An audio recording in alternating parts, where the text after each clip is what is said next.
Okay. Welcome, one and all, to yet another episode of The Vibes Are Off with Whick and Tali. Drew Pavlou will be joining us shortly. He messaged Tali here saying he's going to be about 10 minutes late. Such is the time zones, gang. Such is the time zones. But we're going to go live on time. And we're just going to chit-chat, say hi to the audience, get you guys all warmed up, all wet and ready for when Drew comes and we can have the actual discussion. Tali, hi, how are you? Well, I'm doing all right. Been a lot going on in the last week. You in particular, in the last 24 hours, Wick, you've been a man on a mission. What do you mean? What kind of mission? Well, arguably a mission to preserve the First Amendment, but you've been really out there sounding the alarm online. And yeah, I think I not as disturbed perhaps as you, but I maybe I'm waiting for a little more information here, but I think this is uh it's just bad. It's bad that both sides are conceding to this. And interestingly enough, I've seen some right wingers online making the exact same argument, their defense of cancellation, for lack of better terms, that Destiny is making. Literally talking about game theory and tit for tat. The problem with both sides playing this tit for tat game is that they don't agree on who titted first. So both sides think that they were the first ones aggressed upon and that they are just reacting in kind. So we're not even like starting, no one's starting the game at the same point. So yeah, we're in lack of principle town lately. We're in a post-principle, post-truth, and I would argue a post-hypocrisy world. Okay. What do I mean by that? So, Post hypocrisy. yes, the hypocrisy was kind of, for a while, it was the sin, right? Like the thing that you could not do. You could have any sorts of principles you wanted. As long as you were consistent, you were fine, right? People would respect you. People would treat you with some dignity, right? People would pedestal you. People would look up to you. People would emulate you or try to. No, not anymore. It's a post-hypocrisy world. No one gives a shit, unfortunately, about hypocrisy. No one gives a shit. They'll be like, okay, yeah, but you did it to us, so now we're gonna do it to you. And it's a power play now. I think we live in a will to power world. You better start believing in it, baby buddy. Okay, you better start believing in it. It's a will to power world. That's, to be clear, horrific. Okay, we are in for a horrific time in America and the globe, really, if this holds. I hope I'm wrong, okay? But come what may, I'll stand on my principles, and because I think that they'll win, but we'll see. We'll see. What are your thoughts here? Terms of the state of our union. I don't know, just thoughts in general. We're killing time till he shows up, okay, Tyler? That's what we're doing. Come on, let's loosen up. Let's get the wiggles out, roll our shoulders. Yeah, let's get the audience all raring to go. Well, I don't know. My thoughts. I've been like really say black pilled. I feel like that term maybe means something different from what I mean to convey, but no one is ready to take the temperature down. Both sides feel justified in their righteousness right now. Um and a growing number of people, especially young people in our country, are more supportive of political violence now than ever. So I'm really disturbed by our society right now. And I have no idea where things are going. Like I was talking to North the Okay. other day, Okay, I know who that is. and it was a nice conversation because well, it was a nice conversation for lots of reasons, but part of it we were just like trying to imagine what does 2028 look like? You know, like what does a post-Trump Republican Party look like? Um what are the Democrats going to look like in 2028? I just things feel really unmoored right now. It's hard. I don't like to prognosticate that far in advance, right? Because there are so many things that could change the landscape. So many um, things that could happen, both good and bad, that could really change the game, change how sorry, I gotta get closer to the mic here. Change how people perceive what's going on. All these things, right? So I couldn't begin to tell you. However, and we'll get into it tonight when he gets here. But I think Drew Pavlow's making everything worse. Frankly, I think he's part of the problem. I think that's dramatic, but I'm being very serious. I think that he is driven, and he's not the only one, to be clear, but he's driven by attention.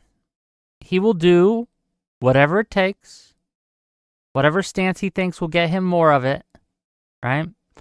And he will take that stance. I don't think he actually believes in really anything. I don't know if he believes in anything, but the way he acts and behaves, at least online, seems to suggest that that's his driving motivation. What will get me attention? So I'm excited for him to come in and talk about it, because maybe I'm wrong. I've never interlocuted with the guy before, right? I'm open to my mind being changed, okay? But that's my stance right now, okay? So yeah. yeah, I think that's a lot of people's perception of Drew. He has a ton of haters. I think there's part of that that's true. I think he's a troll in many ways. Um, and a lot of people, like, the attention, yes, is motivating a lot of people, or at least contributing to their motivations, right? Yes, Um, and what gets attention? The most extreme positions possible, the most extreme reactions possible, the most extreme takes possible. And what that's doing... I don't think he takes the most extreme positions, but he has extreme reactions. He's very reactionary. That's a very good Yes, word and that for hurts Drew. us. That makes it harder for us to actually deal with problems when they arise, and it makes it more likely that we're going to get people mirroring that, matching energy, right? So, yeah, I guess we'll see. Yeah. All that said, I do think he's sincere, and now, it wouldn't be the first time that I've fallen for a troll if it turns out that he means none of this, right? And this is all just an elaborate troll. But um yeah, I believe that he's sincere because I see a lot of my experience and like thought process in Drew too. Which is unsurprising that everyone here hates Drew because I have a lot of haters Okay, in the chat let's not too. exaggerate. I don't hate the guy, okay? I just People in don't your audience respect do. the guy. Yeah. And I do have one serious issue with something he did. And again, when he gets here, we'll talk about it, or at least at some point we're going to bring it up. What he did with Destiny's Son was gross. To bring up a 14-year-old child and use them for content? Come on. There are lines, okay? Look, we do a lot of crazy shit as streamers. I get that. I understand, right? We do a lot and say a lot of things that are just wild, and that's okay, fair play. But bro, a 14-year-old kid who's getting shit on by thousands and thousands and thousands of people, and you're going to try to, I don't know, exploit that?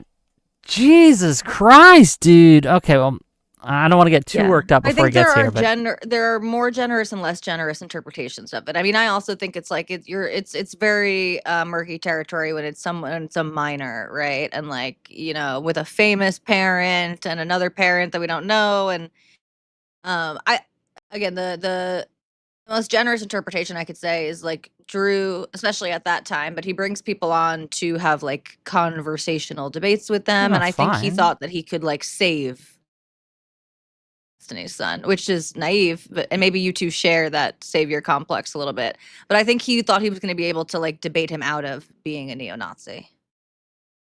I don't think that I hear all your same concerns about like you know, That again, I think like that would hold exploitation. water if it was like almost any adult out there, right? I could like, Yeah. okay, I get it. No, I yeah, get it. with the kid, yeah. With the again, with a kid, the calculations change.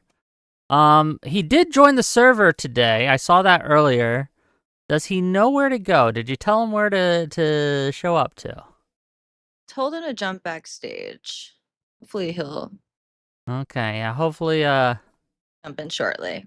so I guess the nickname for chat for you, okay, is Taliban. You're the Taliban. A few people have said that. What do you think of that? Before. Okay. It's not the first time I've heard it. I don't mind it. Yeah, I mean, I don't know if it's just I don't know who Riley Freeman is, so I don't know if this is just a straight up hater. But my Do you have haters? How many haters do you got, you think?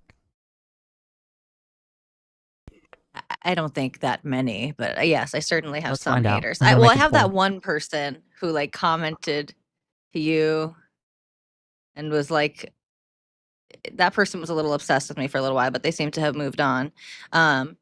But what's his name? Josh Howley. Is that his name? Jacob Howley? Jacob Howley. I was confusing him with Josh Hawley. He was calling me Taliban, but I think, you know, he and he's like he's a hater, but I think we have a frenemy relationship slowly burgeoning. Okay, vote in the poll, my YouTube chat. Okay, are you a Tali fan or do you want a Taliban? Okay, that's what I should have put as a poll. Fuck, I fucked it up already.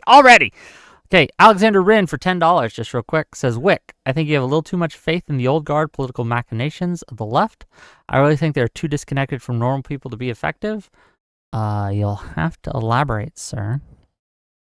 What do you mean by that? I might even agree depending on what you mean.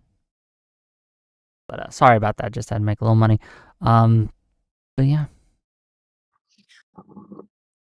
Yeah, I don't know exactly what he means either, but I mean that reminds me I saw your post that like, oh okay, Chuck Schumer really maybe shouldn't be the one leading. It was a stupid meme. Okay, so for those of you who don't know, Chuck Schumer made a post about the Kimmel situation, about Jimmy Kimmel getting shit canned. And his post was to link it to the Epstein files. And look, it's fun to meme, and it's fun to kind of, and we should hold Trump to account for the Epstein files, but we have a clear line of the government did something unacceptable. We don't need to meme. We don't need to like connect it to other things. We need to hammer on them again and again and again that the FCC put their thumb on the scale, pressured ABC and its affiliates to get Kimmel fired. And then, lo and behold, the affiliates pulled their support and got Kimmel fired. Obviously, because again, the two main affiliates, Sinclair and Nexstar, both have stuff coming up that needs FCC approval. In the case of Nexstar, it's like a $16 billion merger or acquisition or something like that. I forget which. And in the case of Sinclair, television station purchases that also require FCC approval. And in both these cases, the FCC basically pointed a gun at their head and said, well, do what we want, or, you know, we're not gonna give you these approvals. There were a few That's takes that I saw that inappropriate. seem that I can relate to, at least, which is like it seems like such an unforced error because the Kimmel show, he wasn't like his ratings were down like 50% from even a year ago, and that just compared to like what, you know, podcasters and stuff can get was super low. It's a, a huge expensive operation, and yeah, so to put the thumb on the scale like that and to make what like could have already been coming um illegitimate in that way is seems like just such an unforced error. Um yeah, it's just it's so Well, even it's unnecessary. not even. And Look, this would have been bad even if Kimmel didn't get fired. It's illegal what they did. What Carr did is illegal. It is against the law to use coercive force to pressure a private entity to try to do something. So even if ABC had a backbone, which they didn't, and they deserve criticism for this, right? Even if they had a backbone and said no, it still was illegal. well, But the no, I problem is completely agree with now you. no one can take him to My court point because, being with the backbone thing, it's like again, I think there's almost like it's like they might have already wanted to do it. Then you make it illegitimate by trying to tip the scales like that. Yeah, no, it's illegal, and people are just like as with a lot of things the Trump administration does, people need to rationalize it after the fact because it goes against like some principle that they claimed to hold dear. And so there's the people, who are claiming that his words led to like, imminent threat, and they read like the first part of the statute. I don't know if statute is the right term for what I'm talking about here. And they like ignore the paragraph below it that says that it needs to have since it was aired, it needs to have resulted in some type of yeah. harm or damage or something. Just things that are not met. And um, so like, yeah, my whole take on the thing is there, like you said, it's completely illegal to apply that pressure. They shouldn't be pressuring individual organizations on who they can hire and who they should fire. But I think the people who are like saying, well, he didn't, even a lie is like a stretch of a thing, but like I think what he said was trying to eschew the truth and just like partisan hackery. But I don't think it was a lie, and it obviously wasn't any clear and present danger. He Yeah. might actually believe that. There are a lot of people on the left who actually who are still not convinced that the shooter was, And to be clear, look, the politically the left. problematic epistemology of these people who think he was on the right wing still after all the evidence, we have to just deal with reality, gang. It looks like he was a left winger of some variety, though I would posit that he probably was motivated more by other things, right? But I don't know. But it doesn't look like he was a Like what? groper. Like what other things? No, Honestly, he was by obviously not a great he person. was No, he was worried about his obviously trans girlfriend, and that, like, that's left wing. That's yeah, leftist ideology. That's all. That's caught up in that same line of sure. thinking. But yeah, he wasn't a griper. Listen, he wasn't a Democratic official. Like he He wasn't wasn't some even a like Democrat, to be clear. He wasn't super lit. registered. Yeah. Right. Exactly. He was influenced by left wing ideologies of sort. His politics leaned left. But In again, whatever that we means. still, like, look, I'm hesitant to really go down and be very specific because I don't know yet. But yes, all the evidence we have suggests he's probably left-leaning. Alexander Wren for $10 to say, when you were arguing with Destiny, you cited the way the Democratic Party has reacted as a point in your favor. Not saying he's right, but they had Kamala act like a robot to try to win an election. The party was very split on that, Alexander Wren. Like, there was a huge fight about that in before we pushed Biden out, or they pushed Biden out. I didn't fucking deal with that, right? You know what I mean? But that was a big deal. When it comes to this, and how people are acting now with the Charlie Kirk shooting, the Democrat politicians and stuff, outside of Destiny, are all in a line here. Destiny's the odd man out, literally the only one, frankly, that I've seen at least, acting like he is. And so I think it's a little different. Let's keep going. 10 Australian dollars, I think. A's, I don't know what those are. Deech. A1, right to hate, lie, and divided. A2 equals right to be violent. Explicit. Oh, Amendment 1. Are you talking about the First Amendment and Second Amendment? Okay. First Amendment, right to hate, lie, and divide. Second Amendment, right to be violent. Explicitly, politically. You should talk about America as a whole. No left, right, just your culture. Unfortunately, I don't think look, the free speech culture in America is very, very under threat and has been for a while. So I will contest that. But yeah, we are a violent people. Alexander Wren for $10. It seems.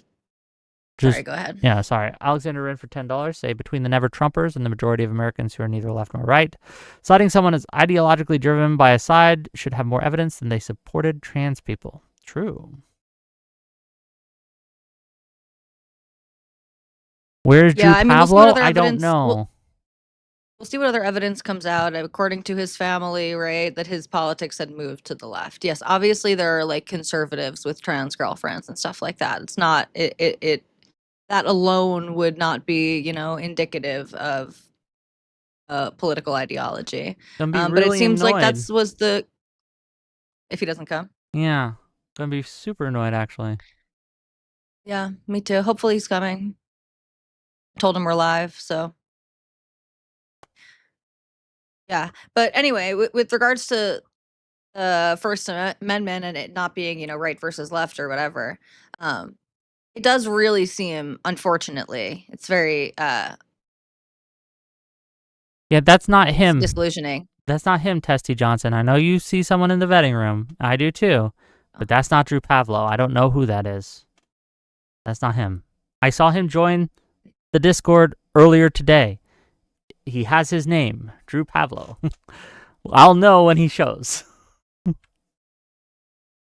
I was just gonna say, with regards to the First Amendment and caring about free speech, it really does seem like whoever is out of power cares about free speech, and that's a sad standard to have. But it seems to be the case, with the exception of lots of principled people, right? Lots of principled exceptions on both sides of the aisle. It seems like people really just care about free speech when they're in the minority, right? And the things that they believe and want to say are potentially under attack or not as accepted or whatever, which is the entire purpose for free speech, right? You only need to protect speech that you abhor. Okay, it's easy to accept speech that you agree with. $5 real quick from Caleb to say, what are y'all's opinions on the new right? I think Carlson and Candace are attempting to usurp the 2016 alt-right, the Fuentes, the Spencers, Hydes. If by new right, you mean like the woke right, the alt-right, like it depends what you mean. But the Candace and the Carlsons, I think, are definitely in kind of this weird civil war with with portions of MAGA. Yeah, I don't know how that's gonna go. $2 from Testicle Johnson. All high school teachers should be trans. I don't know about that. All right, we have Drew backstage. Do we? I don't see him. Do. I see him on my end. Pull him in. Oh, there he is. Okay, hello. Hello, Drew. Well,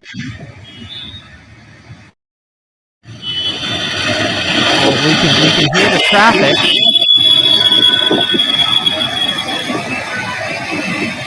Uh-oh. I muted him. Mute him like permanently or just... No, give him a second. Give him a second. Sir, can you hear us? Sir. You're fucking mate, so forth! You're calling me, mate! Okay. All right, this is not Drew, in fact.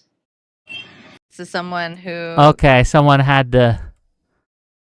played a little trick. Hello. Hello. Are you real, Drew? Guess we'll find out.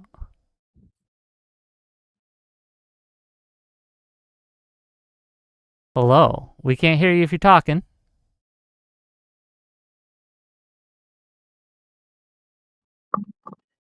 Let's see, is this really him? I don't know.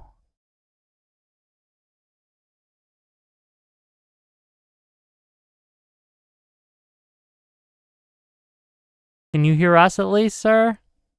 Let's see.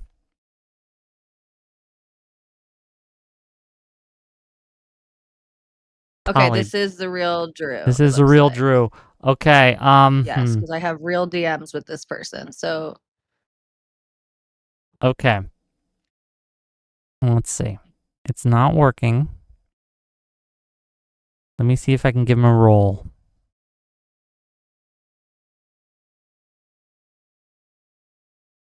One moment.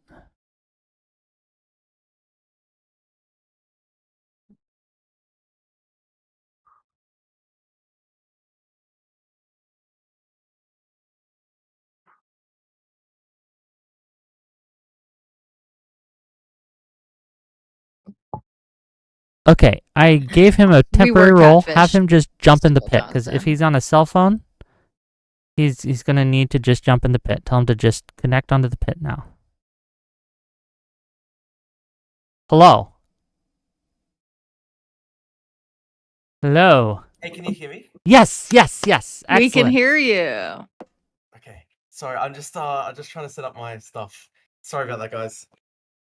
It's okay. No we worries, had a welcome. imposter, okay, earlier try to join.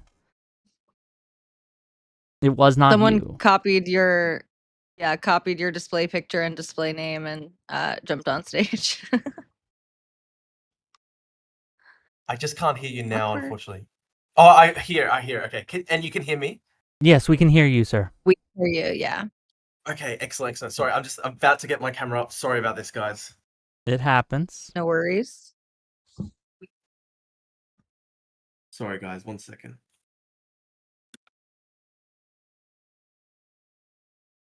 Yeah, we were we were kind of worried when the guy came in and started saying some stuff, and we're like, well, this doesn't sound like Drew. Doesn't sound like Drew Sorry, at all. guys.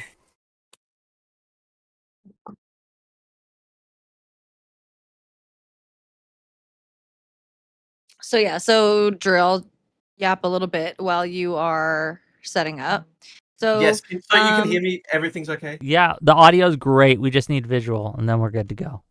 Yeah. Excellent. I'm about to put mine on. 1 second. Sorry about this, guys. Sorry. Yeah, take your time.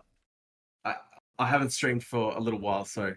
Okay, we just have hundreds watching, waiting, ready. Okay. Yeah, no big deal. Of course, no worries. Is that okay if Yeah, I all of you simultaneously stream it? Yeah, as well? of course. Yes, that's perfectly Cool, fine. cool. If you were on my show, it is your show too. You can use the content however you wish. Awesome. Thank you so much, guys. I'm just going to put it up on mine too, and then I'll put it on my camera, and it should be fine. Okie doke. Perfect. People are already placing bets if you're going to be naked when your camera turns on. Please so. don't. No. Please do not. Don't worry, everyone. I'm fine. Why is this not working?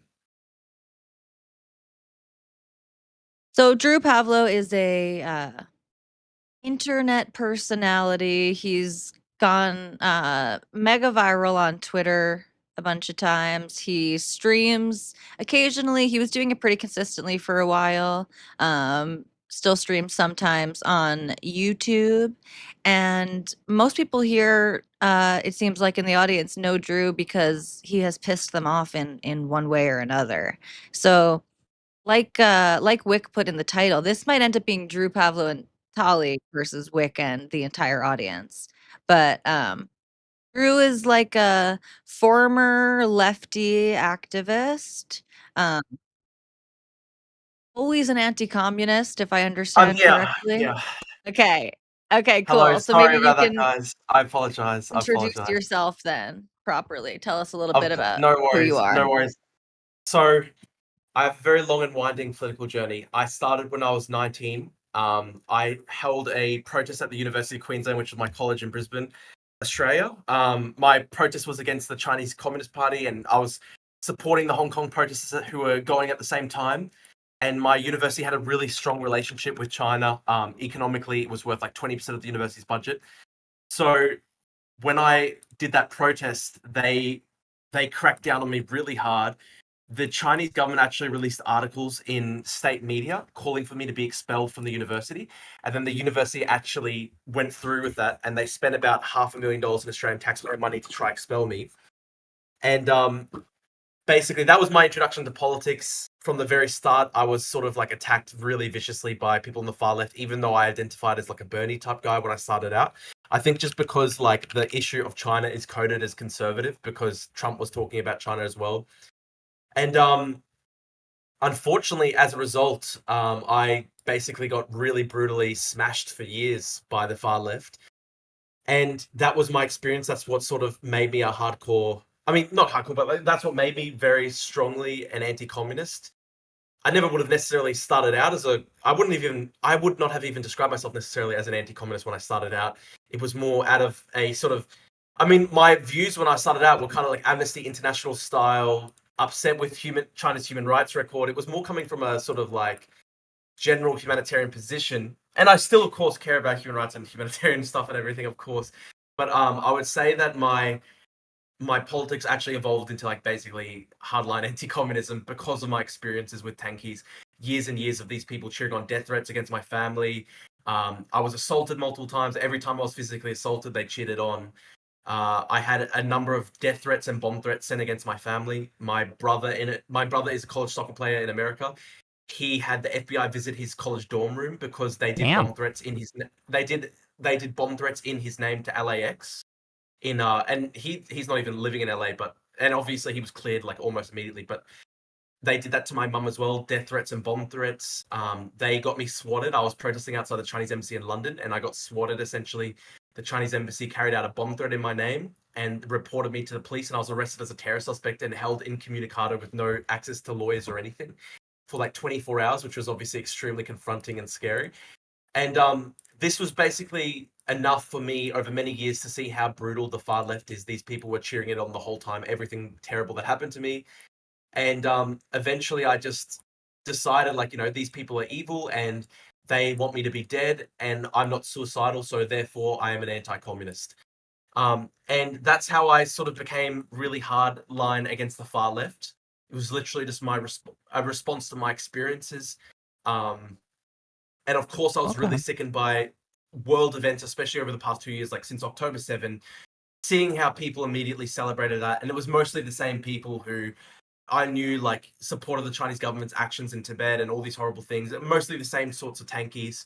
The people like Jackson Hinkle, basically. And the way that they all celebrate October 7, and even just the fact that I had a lot of progressive friends at university who immediately celebrated it. I mean, I just saw all the atrocities as they took place unfolding live. Like I was glued to Twitter that entire day. I was watching the imagery that showed Hamas massacring people, etc. Just the piles of there was one image that I'll never forget. It's the piles of elderly people, the piles of corpses outside the bus station in southern Israel when they just drove past the bus station and just massacred a bunch of elderly people Yeah, that's standing next to the bus station. yeah, it's So all this sort of just, sorry, you go, Wick. Yeah, no, it's okay. It's just like yeah, I understand. Look, when it comes to like being anti-communist, I'm with you, brother. Okay, me too. Yeah, But I guess I'm curious, right? So I yeah, hear you're against all these things, but if I asked you, Drew, what are you for? What would you yeah. answer me? I would say I'm for Western civilization. I like the way of life Okay, what does that of mean? our culture, our way of life, democracy, uh, freedom, the ability to choose your own path in life. I love Australia. I love America. I love Europe. I love these countries, the culture that they've contributed to the world.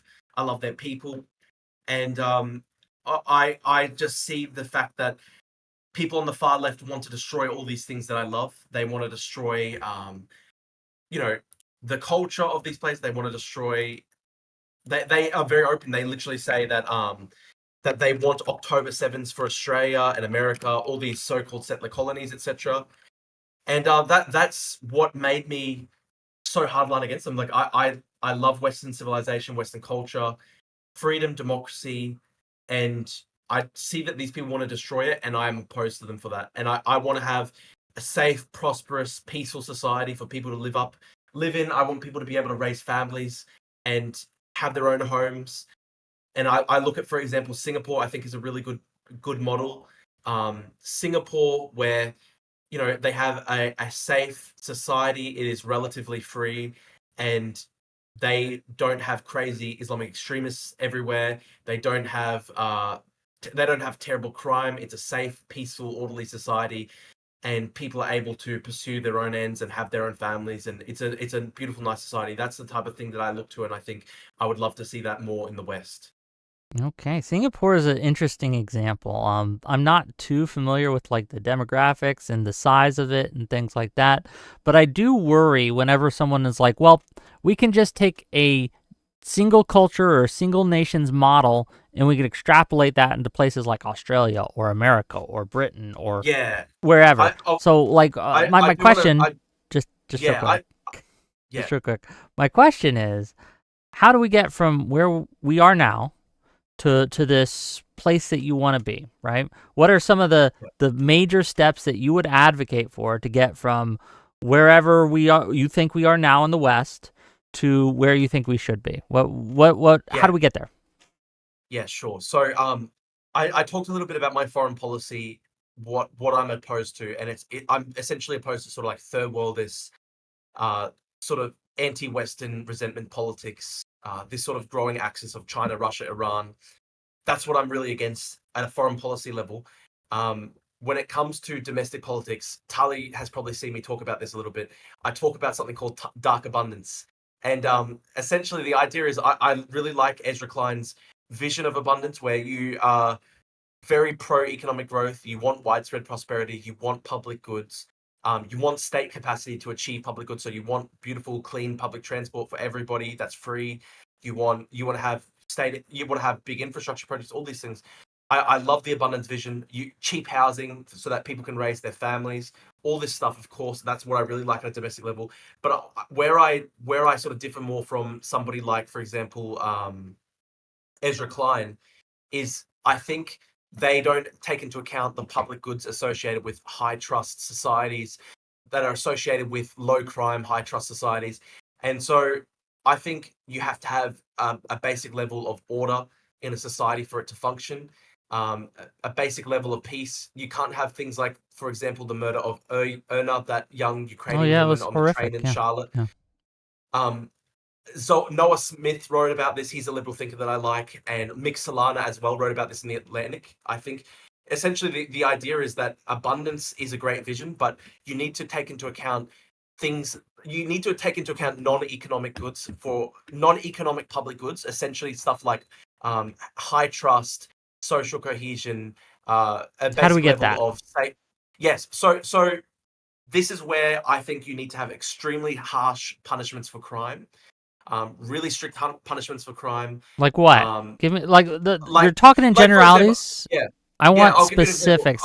Okay, So someone goes so onto a bus. Someone goes onto a yeah, bus and starts acting up, acting a fool. They don't hurt anyone, but they're yeah, jumping seats or harassing people. yeah. What happens to Great that person in example. your society? Great example. Yeah, great example. I think people like that who are obviously extremely mentally ill, they need to be basically taken care of in uh, mental health care institutions. And obviously the asylum system in the 70s and stuff like that was messed up. That's not what I'm necessarily advocating for. But what I'm saying is it's actually less humane to let extremely mentally ill people sort of like just wander the streets until they either get killed or kill somebody. I think that's actually extremely inhumane. You look at the case of Erna, that man who slaughtered her was pretty obviously extremely mentally ill, and I think it's horrible that he was just allowed to basically roam the streets. Um, and it's dangerous for society, and it's also even dangerous for the extremely mentally ill people themselves, because they can also be the victim of crime, and they can also, I mean, look at for example the case of Daniel Penny.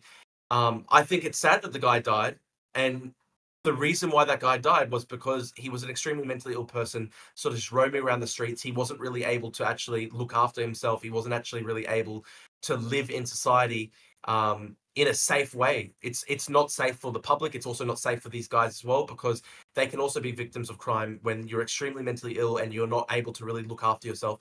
So I think you need to rebuild the mental health care systems in Western countries. It seems to be the case that America really needs to basically consider um, somehow, like, when there are people who are just extremely mentally ill roaming the streets, they can't just be basically allowed to be homeless and just wandering around either killing people or being killed themselves. They have to basically be in care. And like the guy who killed Erna, realistically, if 5 years ago he had been put into a care place and he was just put on medication and given a bunch of coloring books, Sure. he's not going to have killed somebody in cold blood. He's also probably not going to face a death penalty for what he's done. So I think when you have crazy people just roaming the streets, you just can't have that. My mum, so as you know, my brother lives in America. I think he's married to an American citizen or something like that. You know, he's lived there for a couple of years now, and legally migrated the right way and everything. My mum goes over to visit him sometimes for a holiday.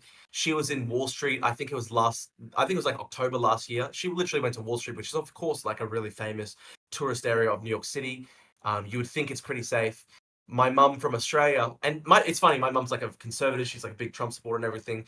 And she was sort of aghast at just like how the sort of mental health care system works in America, where it is obviously It's hard. a pretty dog-eat-dog society in a way. Yeah. Like my mum's pretty conservative, but she thinks that America's potentially too dog-eat-dog. Like I remember when I went to New York City a couple of years ago, like the inequalities are quite extreme. And when she was on Wall Street with her partner, she was actually like a mentally ill homeless guy jumped out and started jacking off in front of her.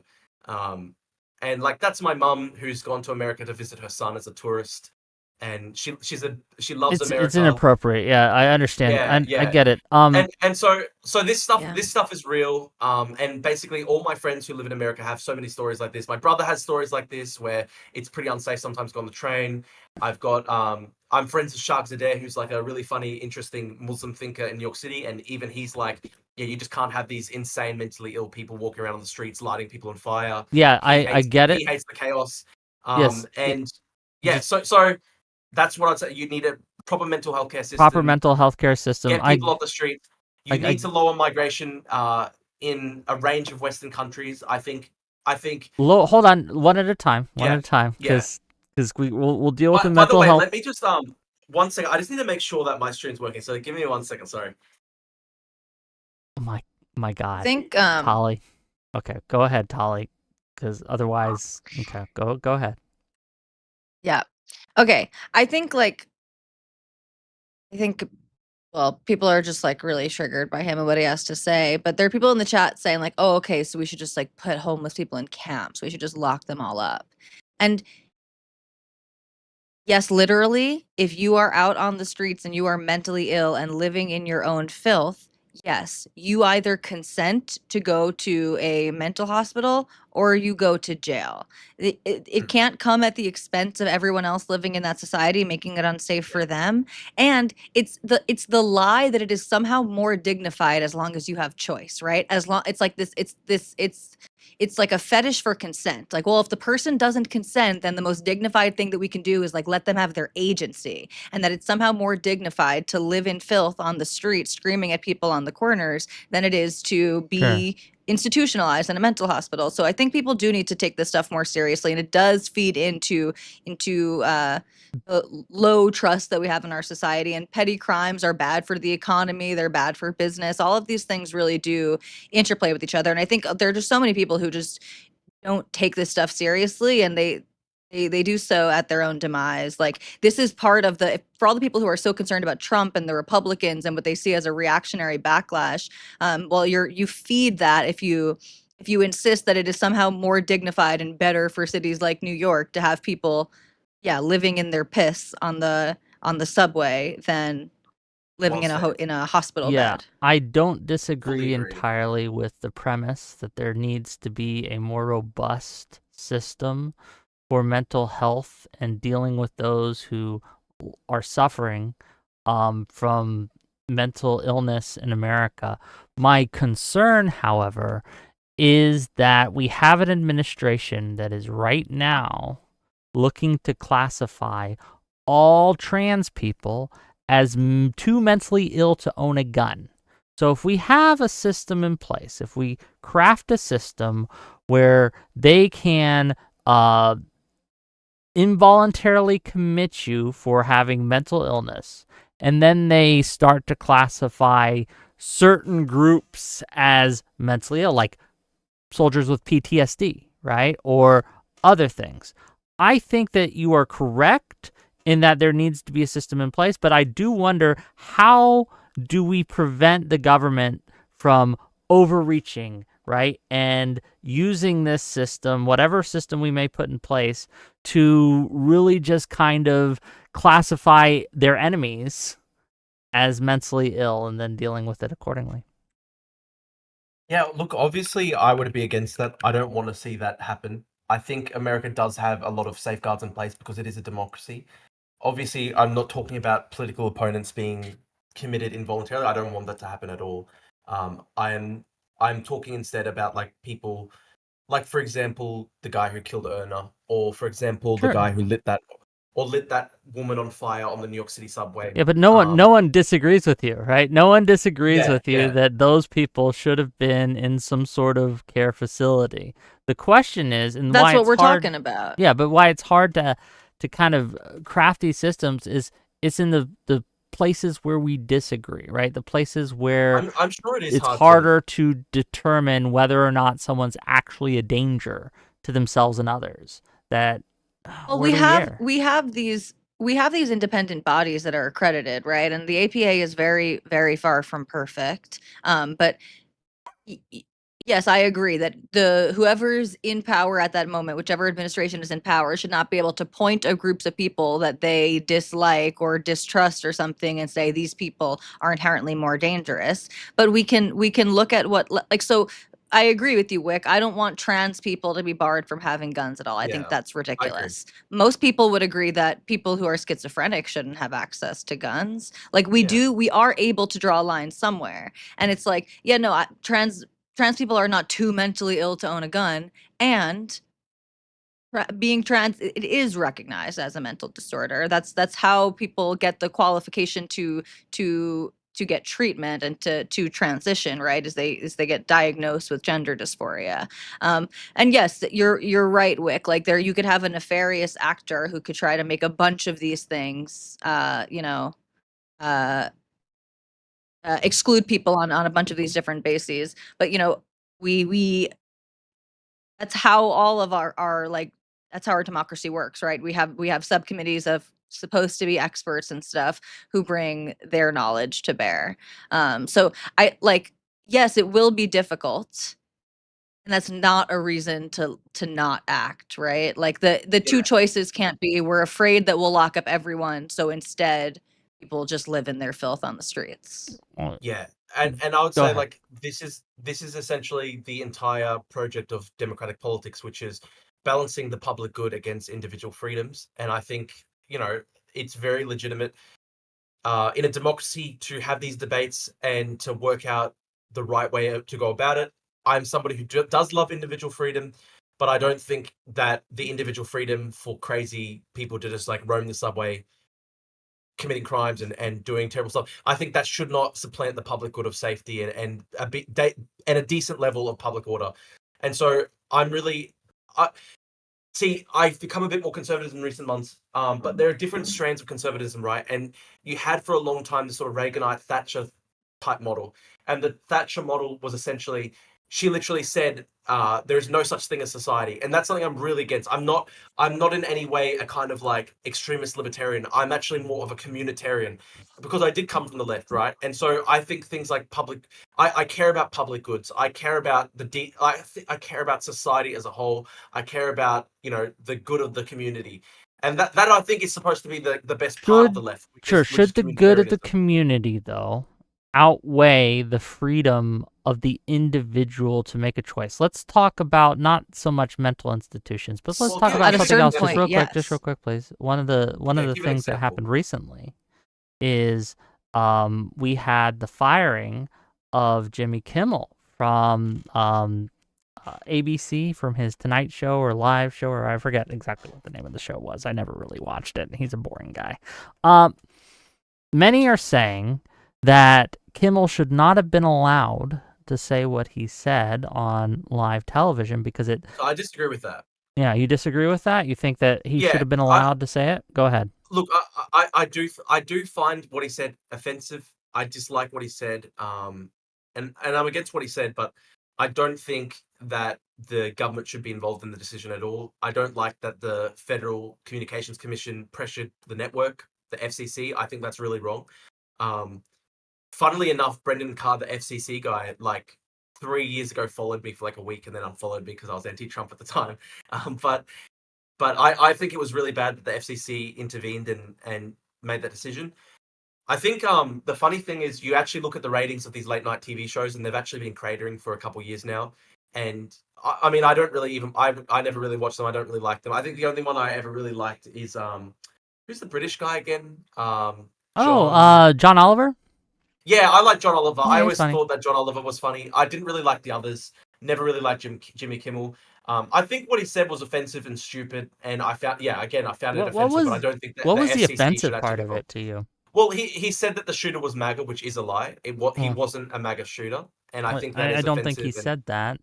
He said that he did say that straight MAGA. up. He did say that straight up. Well, the quote. He said actually. MAGA. He said it. He was one of. He said MAGA. What was the quote again? It was something like MAGA said it was one of ours, but it was actually one of theirs, or something like that. No. So Tali, if you're talking, we can't hear you. He said that MAGA spent the time right after the assassination trying to prove that he wasn't one of theirs. It was something like that. Which again, I think there's different ways to parse that statement. He said MAGA. Said MAGA was one of theirs. He's right. He said MAGA was trying to prove that this guy wasn't one of theirs, which leaves open the implication that yes, in fact, this guy was one of theirs, aka MAGA. I've got the exact quote. I think it takes a lot of. Yeah, I think it takes a lot of parsing. It does. Look, I disagree on this. I don't think it takes a lot of parsing. I think that the people want to read into it something that's not there. He said, I think it's the complete opposite. I think the people who want to defend him have to read into it further to make it like a more acceptable. Again, and he shouldn't be fired for it. And there are a lot of people who aren't convinced that this guy was left wing at all. Like he might just firmly believe that this guy is probably MAGA or MAGA adjacent or whatever. But I think it takes more reading into it to say like, well, no, he's not actually saying it's MAGA. He's just saying that MAGA really desperately doesn't want the guy to be MAGA. I'll just read it out. He doesn't. Yeah, I'll just read it out. We hit some new lows over the weekend, with the MAGA gang desperately trying to characterize this kid who murdered Charlie Kirk as anything other than one of them, and doing everything they can to score political points from it. That's a true statement. My reading of that is that he's essentially saying that it was one of MAGA's. That's how I've read the statement. I understand, and a lot of people have, but what I read the statement is that MAGA was doing what every single other group at that time was doing. They were desperately trying to point at. He didn't say that. He could have said that though, Whick, which is again. Okay, you got to use. Hold on. You can't just take those, Tali. You can't just take those 3 words and ignore all the words around it. You have to take the entire quote in context. I'm accepting all of the words, but you just said like you what you just added would be more true. That everyone, in the aftermath. And by the way, this is how like all mass shootings and terrorist attacks all tragedies happen, are right? now a game. You have the trans community. Whenever this stuff happens, whenever there's a shooting, especially lately, right, with all of the hysteria around trans people, you have trans people coming out saying, I hope this shooter wasn't trans. You have Muslims saying, I hope this shooter wasn't Muslim. So this is like a common enough event, right? People are hoping that it's not part of their group or whatever that was responsible for this, even though the group wouldn't be responsible for an individual's actions. But what you added words that would make it more accurate, more palatable, whatever. Like, yes, everyone right after, Charlie Kirk was assassinated, before anyone looked for the killer, they were focused on trying to prove how the killer wasn't one of theirs. But when he just says that about MAGA, he leaves the inference wide open that this kid was in fact MAGA. And again, that shouldn't get him fired unless ABC decided to fire him for that. I agree. Yeah. Yeah, I agree with you that it shouldn't get him fired, but I disagree with you that that's what he meant. Like, I think you have to be primed to believe that's what he meant. I think you have to actually be primed. I don't think that. Look, I disagree with you, Whick. I know you disagree. When I saw it, the first thing I saw it and I thought he's blaming MAGA for the shooting. I think a lot of people, probably millions of people, saw it that way. That I found it offensive. That said, as I said previously, I don't think he should have been fired. The FCC should have had no role in the decision. I don't want a society where the government can decide TV licenses and stuff like that based on what they are programming. I think that's wrong. So do you think? So I've seen you say, and you can correct me if I'm misinterpreting because I might be. I see you say that you are going more to the right than you have before lately. Can you describe what you mean by that? When you say you're going more to the right, what do you mean? Yeah, sure. It it's not necessarily that I support Trump. I wouldn't describe myself as a MAGA at all. I've been very critical of Trump in the past, so I don't describe myself as a Trump guy.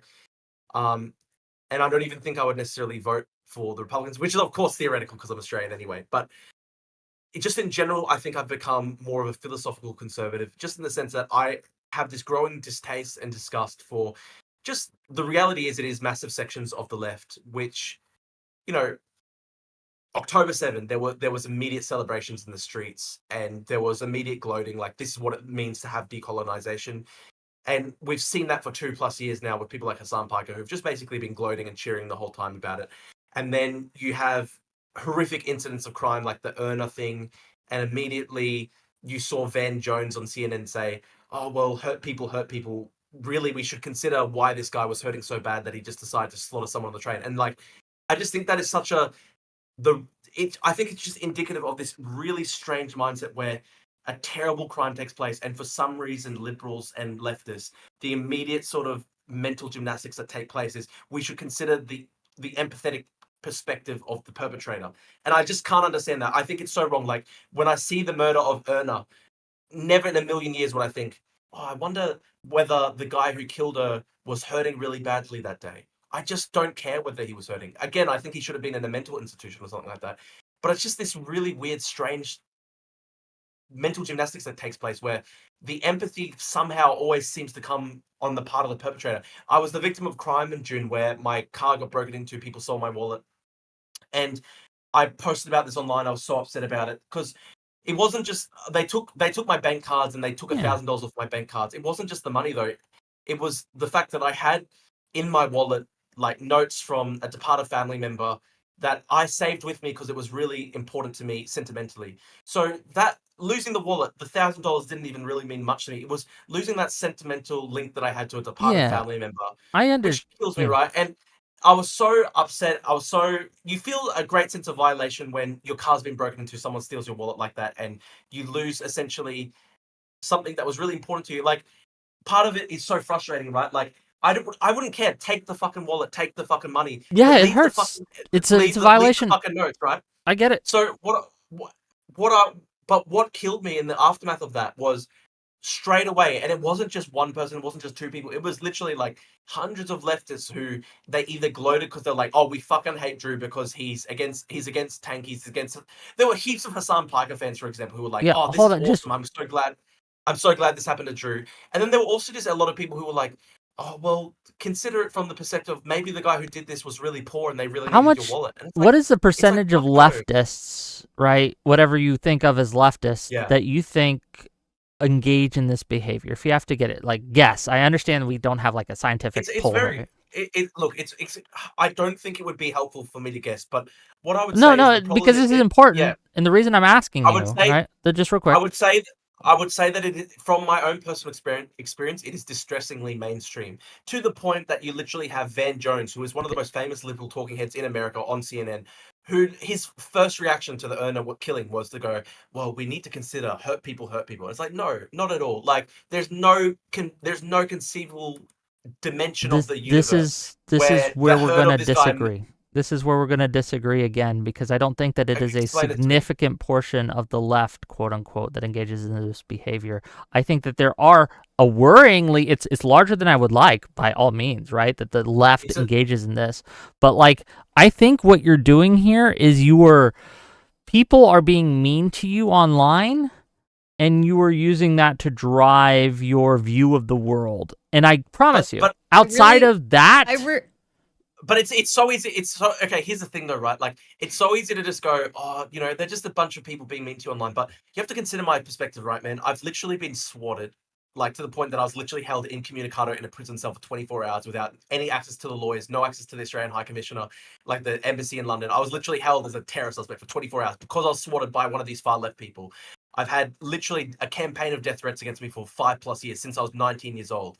That, and then and I've experienced that for 5+ years, right? Because of my opinions, because I spoke in the world, and then I see the reality is it was hundreds of thousands of people, millions of people immediately celebrating the murder of somebody, who was just a political commentator. People And keep from my saying perspective- millions. It was not But it was millions. It was millions. It was realistically it was millions, because you could go onto TikTok, you could go onto Twitter, you could go onto every single major social media platform, and there were just like my feed was covered in these posts, and it was hundreds of thousands of likes, and it wasn't. This is the problem. Here's another thing as well.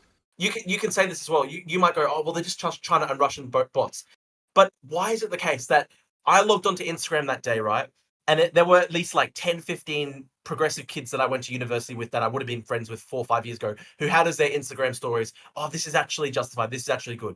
And this is the reality, right? Like, people are responding to the actual reality around them. And it's the fact that there are people that I shared a classroom with, who I called friends, people I've sat down with, had dinner with before, people I've literally hung out with for hours and hours and hours on end, that I've lost contact with them for a couple of years, and then I just suddenly see them cheering on the brutal, cold-blooded murder in broad daylight of a political commentator. And I'm somebody who's had death threats against me for 5, 6 years. So how is this stuff not supposed to affect you, right?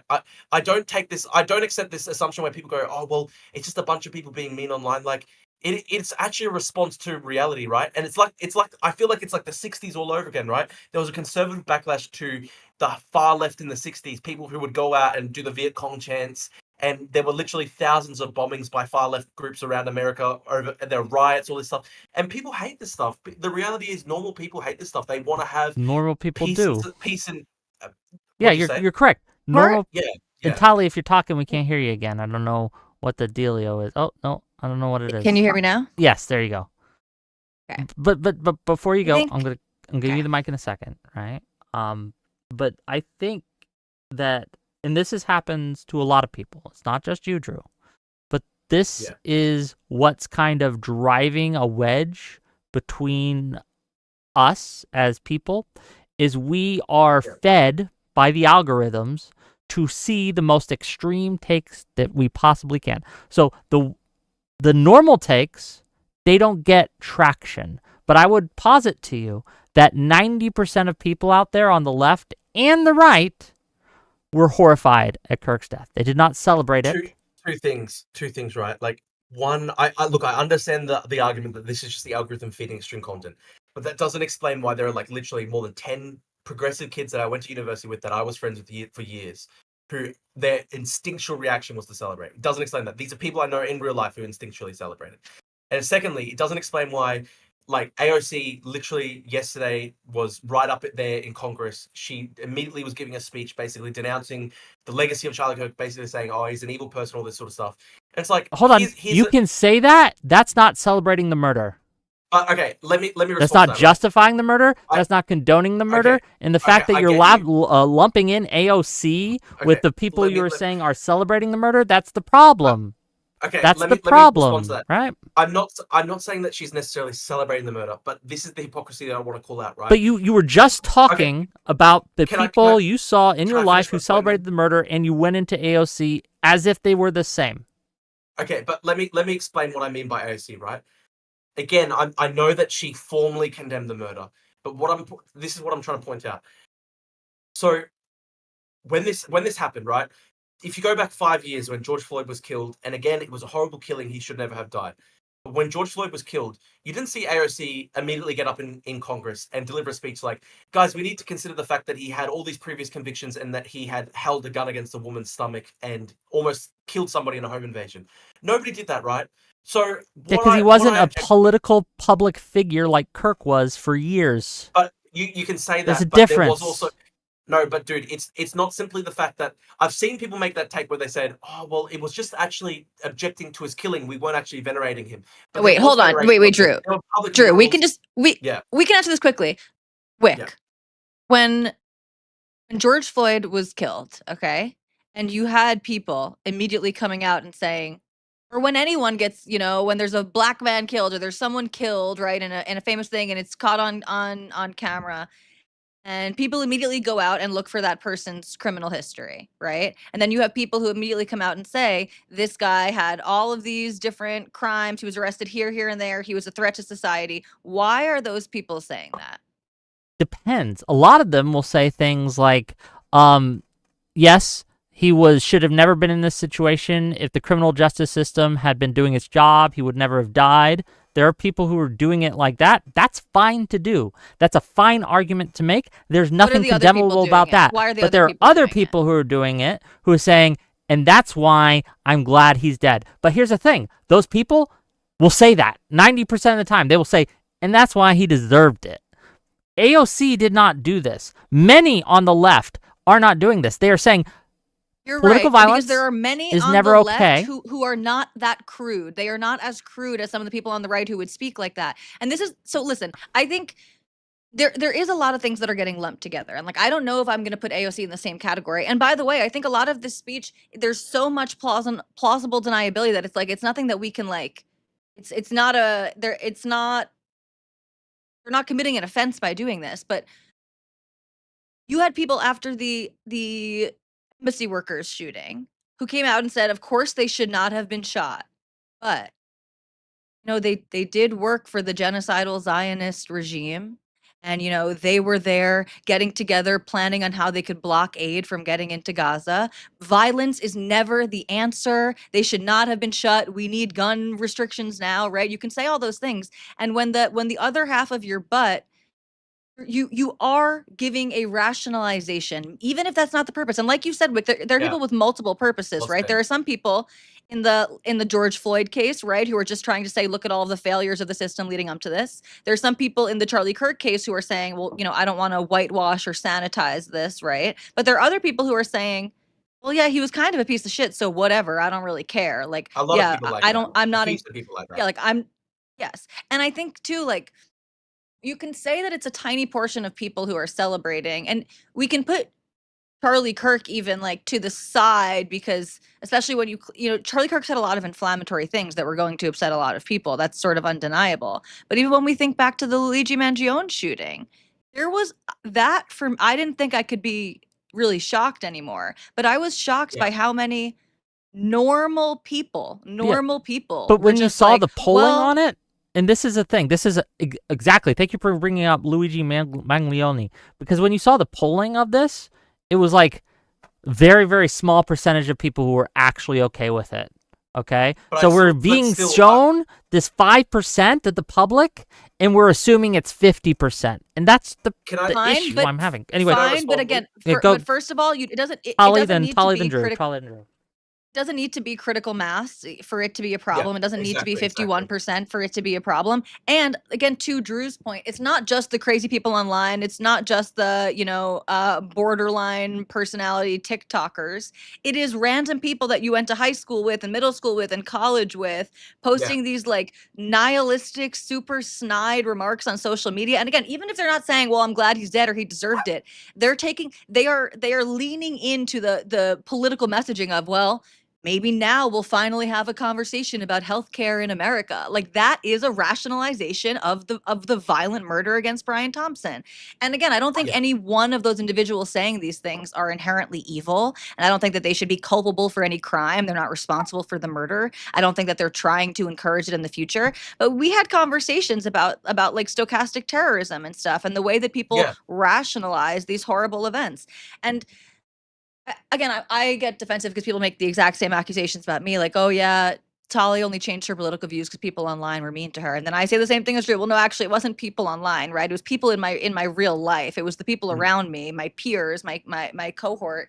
And it's not and not everyone is as crazy as the most extreme fringe far left people, but a lot of more normal people have absorbed a lot of this. And it's easy to say, Whick, hold on. It's easy to say, well, it's easy to say, like, this is not everyone. You're painting with too broad a brush. That's fine. But the problem it's not just easy. Like it's correct to say this. It's correct. Okay, sure. It's but just the problem, true. Sure. But and the problem is, when we point out, like, Elon Musk did this, and it was very inappropriate when he would say things like, "We need to fight back. The left wants to kill you." Right? When they say things like, when the other side wants you dead, we can't live with these people anymore. They're taking, again, a 1% problem and making it a 20% problem or a 50% problem. And we need to get back to reality, gang. We need to stop letting these rage baits bait us. And that's, anyway, Drew, you want to go? But that's what we're going to talk about next. So rage baiting. Go ahead. This is the problem, right? It is 20%. The reality is it is about 20%. So let me explain that figure. There's maybe a huge hardcore number. huge number. So there's maybe a hardcore, right? There's a hardcore of 4 or 5% who will literally outright go, I'm glad that he's dead. Look at the blood coming out of his neck. It's awesome. Like those people who literally posted straight up like cartoons like of just Charlie Kirk with blood shooting out of his neck. That's 5%, right? But the problem is that there is now this is where I got so up. This is what drove me away from the left. There is the tankies, the far left, right? It's 5%, but then there are too many people in the center left who've basically been infected by them or make excuses for them. And I'll give you an example, right? Like somebody like Pisco.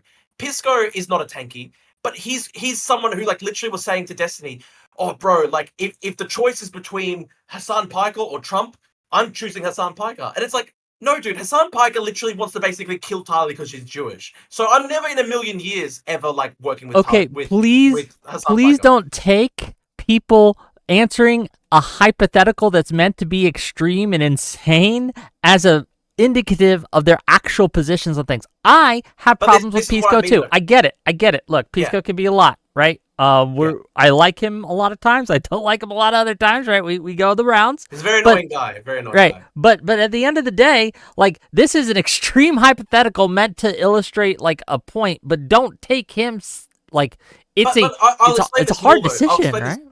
But people like Pisco. But hold on, and just real quick, this 20% number you said, you just pulled it out your ass, man. No, because you just pulled it out your ass. You're asking me to estimate.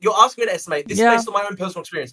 Maybe the tankies are like 5% of the left, but the problem is that there are too many people on the center left who are basically like, oh, listen, the tankies on our side. We're never going to punch left because the real problem is Trump. That's the people like Pisco, right? Correct. And I can't stand that because you have to punch left. Yes. I agree. Right? I punch left a lot. Right, I agree with you, but I would never say that most of the left is celebrating Charlie Kirk's because that's just not true. I'm not saying most, but it's too high a portion. It's too high a portion. It's people like Pisco. It is too high a portion, but it is much less of a portion that the people are trying to claim it is. But you are right. Even one is too high. You know that you are somewhat of an exception. I'm not saying of like the everyday American, the everyday voter or whatever, but of the people who are like plugged in and having this conversation and making the most impact and stuff, you are among the exceptions. And you get a lot of shit for being that, for being too friendly to people on the right, you know, for having too hard of a line against the communists and the socialists and stuff like that. So you get shit for it. I get shit by internet people who are like 1%. Sure, Whick. Okay, fine. I'm not saying that shit is supposed to trigger you. That's not what I'm saying. But we have different thresholds of what we find acceptable, and you maybe find some of it more acceptable than people like Drew and I do. One of the problems that I see, and again, I'll just base this on myself, but I think it's true for Drew, because I think I started this ideological evolution a couple years before Drew did. And yes, I also moved to the right. I definitely moved to the right. A lot of my positions are not in line with the mainstream Democratic position anymore. But I'm simply not on the right. Do you regret your vote for Trump? No one, hold on. No one on the right recognizes me as part of the right. I'm not like trying to move into the right. There are a lot of things on the right that are, again, way worse than Trump. Like the people on the far right and the dissident right, those people are much more concerning to me. There is major rot on the right, and Drew sees this too because he argues with a lot of these people. But the problem that I think people like me and Drew have, there is no space for people like me and Drew on the left, because the things that we say are just too triggering. They're just unacceptable. They're just bigoted. They're this and that. So it's like, Holly, you are my co-host. This is what we are told. On the left. What do you mean that there's no space for you? There isn't. Even you are like. Because I disagree with you on a few things doesn't mean there's not space for you. This is a problem. I should be free to disagree with either you, Drew, or you, Tali, and not have it push you away because we agree more than we do. We don't. Whick, you are a moderate. Go ahead. You are a moderate. Go ahead, Trump Drew. people in your family and all this stuff around you. I want to say that, right? Whick, you're a nice guy. You're obviously a moderate. You don't know me. I could be an asshole, Drew. Okay. But what I'm saying though, right, is the reality is that both Tali and I are met with essentially full blanket hostility by the left. At this point, that's what both of us are.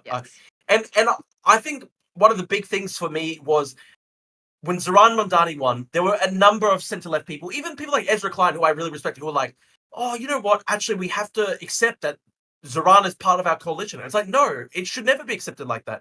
Like, this guy basically spent years and years talking about how he hated America. all these years where he was basically sympathetic to hardcore extremists on the far left and people who literally have called for killing Jews. Like, he literally sits down with Hassan Piker, who said America deserved 9/11. And then Ezra Klein's like, oh, well, Zoran's a little bit more left than I am, but he should be included in the coalition. So that's, for me, the breaking point. If Zoran is included in the coalition, how am I in the coalition? Of course, I'm Australian. I'm just talking theoretically. Yeah, I understand what you mean. Like, Australians are Australian, and fair enough. But when it comes to, like, Mamdani, I feel no need to have an opinion on him because I can't vote on Mamdani. I'm not even in New York City, right? Like, I have no opinion that matters. But here, my point. We're talking about the culture. Yeah, my point is I think that it's very okay to have a discussion in our culture about how much we should invite people like Mamdani into the coalition. I'm with you that I don't think we should. I don't think we should. I agree with you, but I don't let it make me more right-wing. I don't abandon my party. I don't abandon my position because people disagree with me. I'm here. We're not abandoning First of all, our position... I think you guys are.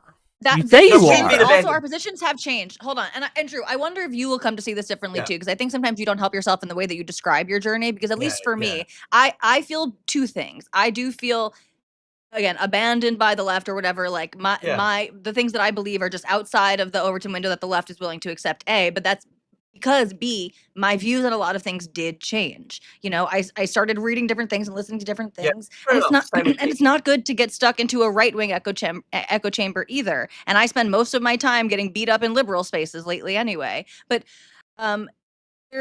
it's not, oh, these people are mean to me, and so I throw my principles away or I throw my party away. It's like it's saying that the party is not going in a direction that I wanted to, and that's, I think, the problem that like people like Connor and stuff have. It's like, you know, people are like, oh, the real pressure on Connor now has been like, why don't you just officially call yourself a Democrat? You know, like, you voted for Kamala, you vote with us, whatever. You're anti-Trump. Why don't you call yourself a Democrat? Because he's not. Like screaming. He's like, he's a Republican, I'm not you. And that's okay to be. I'm not. It's okay like to be you. a Republican, but he stands on business, 10 toes. Right? That's what makes counterpoints. So that's what makes counterpoints a better person, right? Is because he won't be pushed by people on the other side. So, Tali, I'm going to ask you again.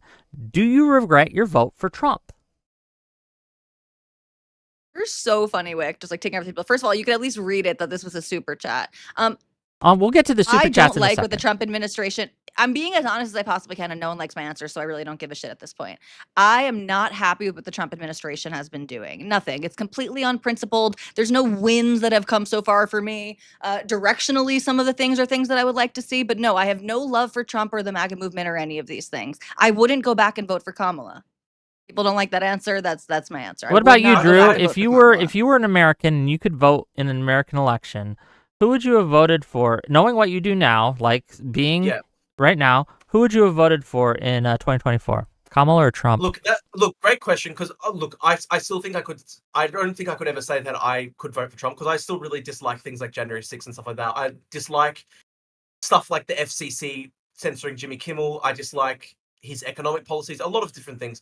But I do have to say, I agree with the deportations. Not necessarily the way that they're going about it. Like, I think they have been too harsh in how they've treated individual cases and stuff like that. But you have to have a border. You have to have tough on crime policies. And stuff like bringing in the National Guard to LA and bringing in the National Guard to DC, I don't think I'm necessarily against it, because I don't like rioting and I don't like crime. And do you think that the federal government should be able to override a state? Right? Like, well, people said DC, that it was going to become a dictatorship. Nothing happened, though. Nothing really happened in LA. We're going to take DC off the table for a minute, because there's a real legal question about who has ownership, I guess, for lack of a better term, over DC. But when we talk about Chicago, or we talk about LA, and we talk about these places where the state, right, normally is the one to invite the federal government to take control of the National Guard if they need, right? Like, it is from request of the state's government. Here's a big problem, right? Here's a big problem. Like, you had JB Pritzker, and it's funny, JB Pritzker literally retweeted me like 6 months ago, so obviously my political trajectory has been funny, but JB Pritzker was like literally interviewed, and someone was like, the journalist was like, oh, there were 20 killings over the weekend, and he just goes, yeah, that's life in Chicago. It's like, so these, unfortunately, the problem is that a lot of these Democratic politicians, like, they're just so blasé about it. They just don't care. They're just so nonchalant about this. And then you go, well, the Democratic politicians didn't invite the National Guard to the state. I was like, but at the same time, they just don't even see a problem with 20 people getting killed every weekend in their city, which is fucking mental. So this is my problem, Yeah, right? but these are think two separate the issues. problem is I don't necessarily like Trump. I don't necessarily like Trump and his methods, but the problem is there is just this massive, massive problem on the left where they literally just don't see any. They have no conception of civilization. They have no conception of a cohesive national culture, and they just don't care about public order at all, and they don't care about crime. It's just this massive. I think this is where I struggle with the left now, where it is actually just a different way of viewing the world. Like, and I remember from when I was a leftist, like. I'll give you an example. When I was a leftist, when I was like 16 or 17 years old, the Cologne sex assault attacks took place in Europe. And I remember when I was like 16 or 17 years old, because I was a leftist, I remember there was a news article like 1,000 women attacked in Cologne on New Year's Eve by Muslim migrants. And I just thought to myself, the instinctual reaction I had was, oh, that must be right-wing propaganda because I was a leftist. And then now I'm like, no, that actually was a genuine problem that took place in real life. And you can't just go, oh, it's right-wing propaganda, because it is happening in real life. The grooming gangs case in Britain is a great example too. When I was a leftist 5-6 years ago, if you asked me about the grooming gangs, I would have just been like, oh, isn't that just right-wing propaganda? But then when I actually sat down and properly studied it and properly read about it, I was like, my God, it actually is this massive systematic problem. And the reality is that too many people on the left had that reaction that I had when I was like 18, where it's just like, oh no, that's just right-wing propaganda. Let's just not even think about it. Let's not So even talk when about it. Trump makes a tweet, when Trump makes a tweet saying Chicago will find out why it's called the Department of War, you're saying that is more, that is better for the social cohesion. Hold on, let me finish. I don't think please. that's good. That's better for the social cohesion in America than that's bad. The left. That's bad. But I'm not asking you if it's bad or good. I'm asking you, is it better or worse than Wick, the left? But Wick, this is frustrating because I think what Drew and I are both trying to express is both sides are off the fucking rail. Okay, so it's like, but when we have to choose between both sides, you have to be able to measure which is worse. The Democrats and the left on the right track. Okay, let him respond. Let him answer the question. Like, what's worse? Let's talk about social cohesion in America. Okay, there's two things here, right? And I'm not trying to do whataboutism, but this is something we need to discuss. Sounds like it. Of course, again, I'm condemning what Trump said. It's bad. He shouldn't say Department of War. He shouldn't make gloating posts like that. The social media shit is stupid. I agree in general. I agree in broad terms with deportations. When they did stuff like the Studio Ghibli pics and stuff like that, it's stupid. It's performative. It is literally performative. Hold on. You understand that the grossness that you felt when people were celebrating the death of Charlie Kirk. These are what people were celebrating with the deportations, with Alligator Alcatraz buying merch, turning it into a fucking theme park, right? Like, to say that the right is better on this issue than the left. I'm not saying it's better. Crazy. I'm not saying it's better. I think the problem is that in general, there's basically like a level of deportations that Democrats just will never accept. Like, you literally get this argument where people will literally just say, well, even illegal immigrants are part of the country. And so they have literally no conception of... Obama was known as the deporter-in-chief, okay? What do you mean the left would never expect? I agree with that. A lot of leftists hate that. A lot of leftists hate that. A lot of leftists hate Obama. Sure, but Obama's on the left. But those in some ways, yes. In some ways, no. Those weren't the same types of things, and Obama was doing the much easier job that the Biden administration in some ways neglected to do, which was the deportations that Obama was doing was immediately sending people back over the border. What Trump is endeavoring Democrats to do is much more by difficult. and large, and I'm not motivated by that. I want to say this, right? Here was one, I'll try to explain one area where I did break a lot with the left, and it comes with national identity. So I remember when Mehdi Hassan did that Jubilee. And just to acknowledge, Obama is, like, at least among the Democrats, one of the most beloved figures on our side. Obama is the guy, right? So when we talk about, like, what the left and what the right aren't okay with, like, the left was not doing the significantly more difficult job of deporting people who are living within the country. But we're talking about being okay with deportations and what level they are. We absolutely have to acknowledge that Democrats historically have been okay with deporting people. Now you could say that they should do it more, and fair enough, we can have that discussion, but this is what, and let me finish and I'll let you go, Drew, right? This is the problem I'm having with both of your characterizations of these things. You give infinite charity to the right, and it seems like you give no charity to the left. We're criticizing the sides that we come from. We're but it's not both sides. That we come from.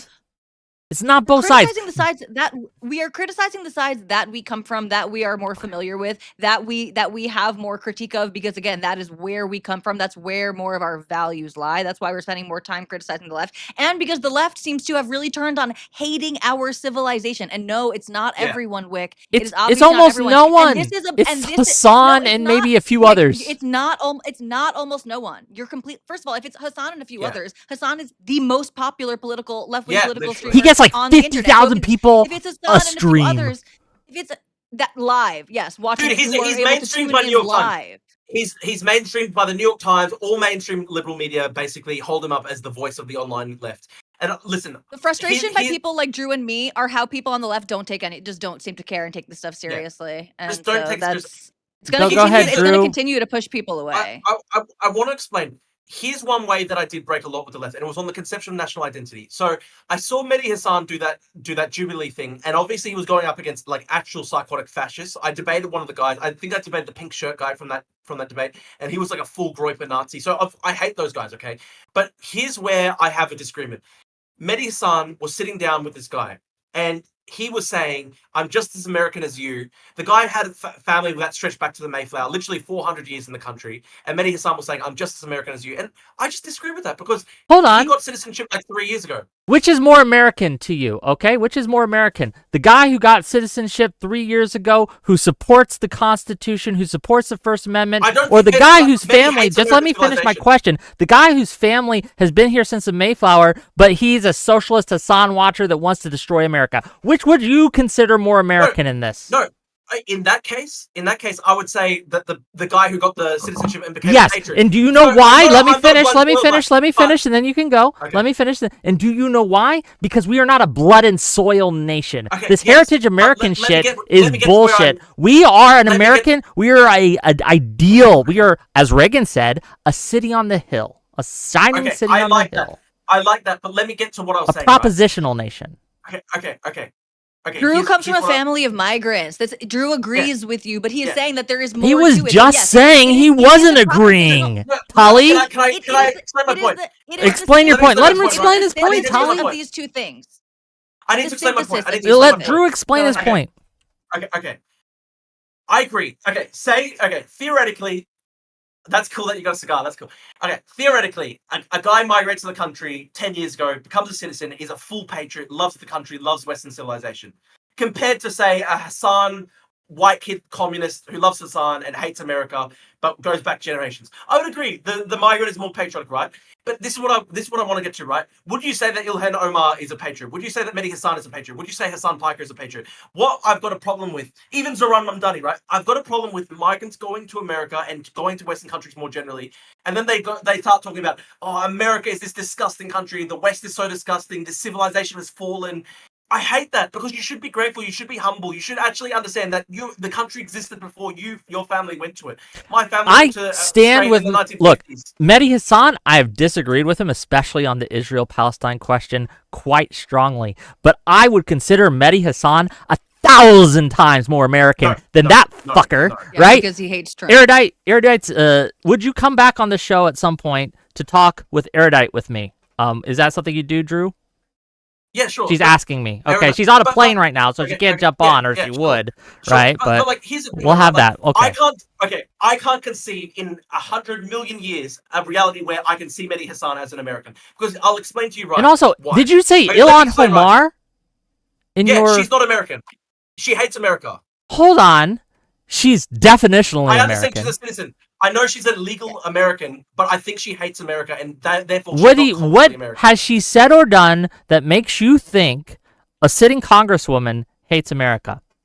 It's so obvious, dude. It's so obvious. Then you should be able to explain easy. She said that white people are the greatest risk to America. She literally comes to America as a migrant to a country that was mainly built up by European Americans, and then she says, "Oh, white men are actually the greatest danger to the country." She obviously has a lot of racial resentment against white Americans. It's pretty obvious. She hates white people. I wouldn't say she hates white people. I think I disagree with her on this take. But to say that she hates white people is a gross misread, I think, of this statement. Let me explain to you what really triggers me. I saw Mehdi Hassan and Ilhan Omar, and they're doing this kind of interview, and they're talking about like how oh yeah, we formally disagree with the murder of Charlie Kirk, but here's all the way that he's disgusting and it's like, okay, let me Yes, say you this, can right, do that because he was but let me disgusting in a lot of ways. Let me That's not explain what's wrong. condoning Let me explain what's anything. wrong. Let me explain what's wrong. Mehdi Hassan went to America and, like, literally less than 10 years ago, became a citizen 3 years ago. Ilhan Omar, her father was literally a war criminal from Somalia as part of the communist regime in Somalia that literally carried out a genocide. He was literally a colonel in a genocidal military, and in a communist genocidal military, comes to America. They both should be a little bit more humble. Instead, they go, oh yeah, this guy whose family goes back 400 years in America, here's all the ways in which his actually death is essentially almost morally justified. I don't give a shit about his fathers. What has he done? This is a problem I have with this way of thinking. You do not get by osmosis to absorb what you have done. But, okay, this is look. It's the same people who sit and tell me like, well, my daddy was a veteran. I don't give a shit until you strap up and sign up. You don't get any respect for what your daddy did. Frankly, okay, let me give you a hypothetical. Okay, say tomorrow I jump the border on the southern border in America, and I'm literally living in America illegally. Say that happens tomorrow. Then suddenly I go onto your podcast and I say, oh, half the Democratic Party should all be killed. You would say, you're not an American, fuck off. Okay, you would say that. So why is it that Ilhan Omar gets to come to America as a migrant? Like, probably literally lied on the citizenship series. Because seriously, they come from a communist background, a communist genocidal military, comes to America, and then she gets to go, oh, here are all these people who should basically be killed. I don't care if they've been... Hold on. When did she say a group of people in America should be killed? Can you give me that clip or that quote? Because Charlie Kirk was essentially the largest right-wing media commentator in America, essentially basically represented the views of 78 million people. And she's saying he's evil, fascist.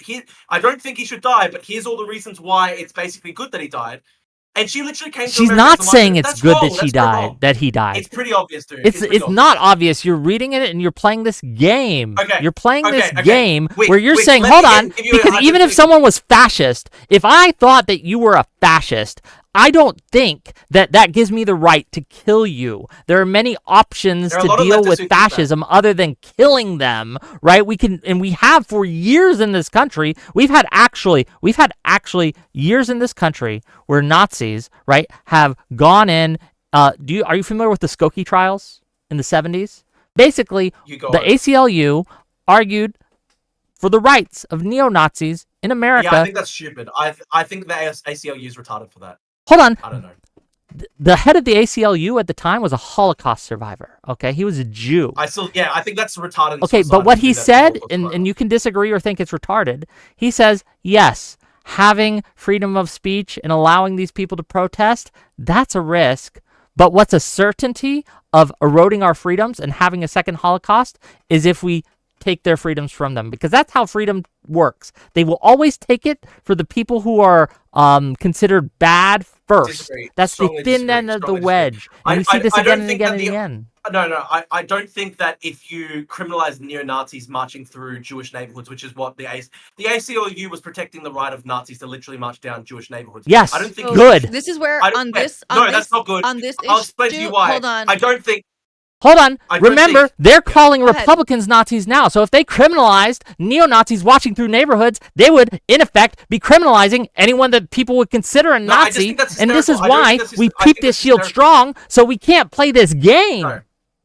I think that's hysterical. It's not hysterical. This is the point. Okay, let me explain to you. I don't see in any scenario where banning Nazis from marching down Jewish neighborhoods would lead to, like, literally another Holocaust. That's this massive slippery slope fallacy. And I want to say about Mehdi Hassan, right? About Ilhan Omar. Like, by basically saying... Yeah, and to be clear, you still haven't given me a quote from Ilhan Omar saying she wanted to kill half the country or anything like that. No, but I'm trying to explain, right? So hold on. She formally says Charlie Kirk should not have been killed. And then she goes on a 30-minute rant with Mehdi Hassan, both of them migrants, basically saying, here are all the ways in which it's evil, here's why it's good. They're not migrants, they're American citizens, okay? And they're allowed to criticize Charlie Kirk. That's not illegal yet. They are migrants. The reality is that they are migrants. I know that they are legally agree with you about intent. Drew, I agree with you about intent, but it is the weakest hill to die on because I'm very much with Whick with regards to freedom of speech and expression. The problem, particularly, and again, my as a defender of the Jews, Drew, which I know that you are, and as a Zionist yourself, it's just so easy to make that the example there, right? Like, I need Nazis to be able to talk about their Nazi ideology and to march in favor of their Nazism, because I know that there are people out there who believe that Zionism is Nazism, right? And so it's my belief system and my ideology and the protection of my people that could so easily be classified in that same way. That's number one. Number two, with regards to anti-Semitism in particular, anti-Semitism is a conspiracy theory, right? It erodes at the brains of people who are vulnerable to different conspiracy theories. And once you we see this all the time, right? Name the group that you're not allowed to criticize, that's who owns you, that's who's in control, right? Any single thing, I get frustrated. Every single thing that the Trump administration has done to outlaw anti-Israel speech, to against hate speech, against anti-Semitism, all of that stuff hurts Jews, in my humble opinion. It is a terrible, terrible idea, because it reinforces this idea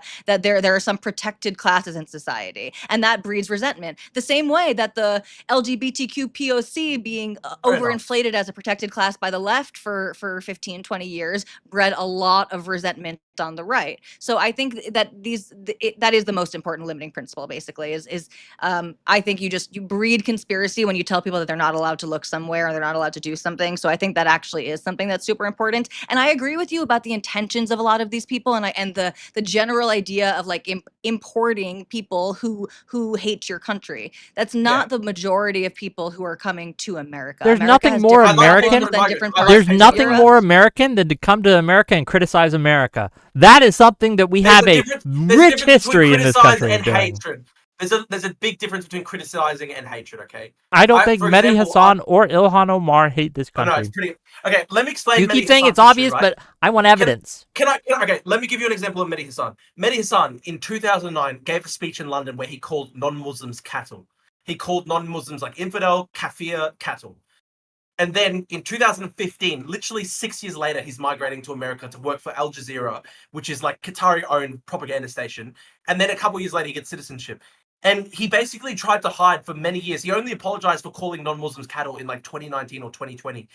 So like this guy has really deep down psychotic, basically disgusting views about non-Muslims. If he was a white person, he'd be considered a white supremacist, essentially. It's because he's brown that he's basically accepted by the left. And Ilhan Omar, I think his views have probably changed. America. I think his views probably have changed a lot. They haven't changed. I don't think they've changed in a very good direction. Like, I think he's probably not an Islamist in the same way. I don't think that he's an Islamic supremacist, but he is a Western hating leftist in that same way. And I think again, I think that is a destructive ideology, and that's the problem that I see is that so many liberals don't see it as a destructive ideology. They see it as like, they kind of buy into like, well, this is just the truth, and sometimes, you know, history is ugly, and we just need to be honest about that. And they don't see it as like the self-flagellation and the suicidal. Whick, I want to ask you a question, right? So when Ilhan Omar made that infamous tweet, Israel has hypnotized the world, may Allah awaken the people. Is that normal American rhetoric? Is that something that just your average... Unfortunately, if you go on Twitter, it might be, right? But I condemn it. I don't think what she said was okay or all right, but that doesn't make her un-American. To say, may Allah awaken the people. Yeah, that is not an un-American thing to say. Okay, go to Joe Smith in like Missouri. Just a random household in Missouri. We can say we're conflating things, and Whick is taking this more literally. Drew means it. Okay, I think the problem, Drew, I'm saying it's culturally not American at all. Hold on, I know exactly. You mean it in two ways. There's nothing. You mean it in the way of like, you don't want some of these people to literally be classified as Americans anymore. You would like some of these people to be denaturalized, and I don't agree with you there. I'm not saying that. You are saying I don't culturally. think she should be deported. You are saying fine, but you are saying that this is it's an un-American sentiment. Hold on, not that just real quick. Hold on, no. Don't let him get away with that. Drew, you said earlier on this broadcast that you thought she lied on her immigration paperwork. I think she possibly did, considering her family literally were... When you say things like that, and when you say things like she hates America, she's not culturally American, blah, like all these things, what you were implying is that she shouldn't be here and shouldn't be American. Or considered American. She's already in the country, so she's already got citizenship. But you all also talked about deporting, and you want to deport a bunch of people. Oh, look. If you could have a reality where Ilhan Omar never moved to America, that'd be good for America. But disagree. Now she's American. What has she added to America? Why She's is a Ilhan Omar congresswoman. She's a sitting congresswoman. She adds to America does by showing Marjorie Taylor people. Greene Hold on, has by Marjorie showing Taylor Greene people. helped America? By showing people that America is strong enough to take all kinds. No, It takes no, all no, kinds. That's no, one of the no, strengths no. of the American system. Marjorie Taylor Greene, Multiculturalism reigns supreme. Okay. Okay. Yeah, I have absolutely Marjorie Taylor no Greene. defense of Ilhan Omar, except for the fact that Marjorie she is a Taylor naturalized Greene. citizen, and that's what Yeah, matters. and she's exactly that's my take too. She's a naturalized citizen that can't be taken away.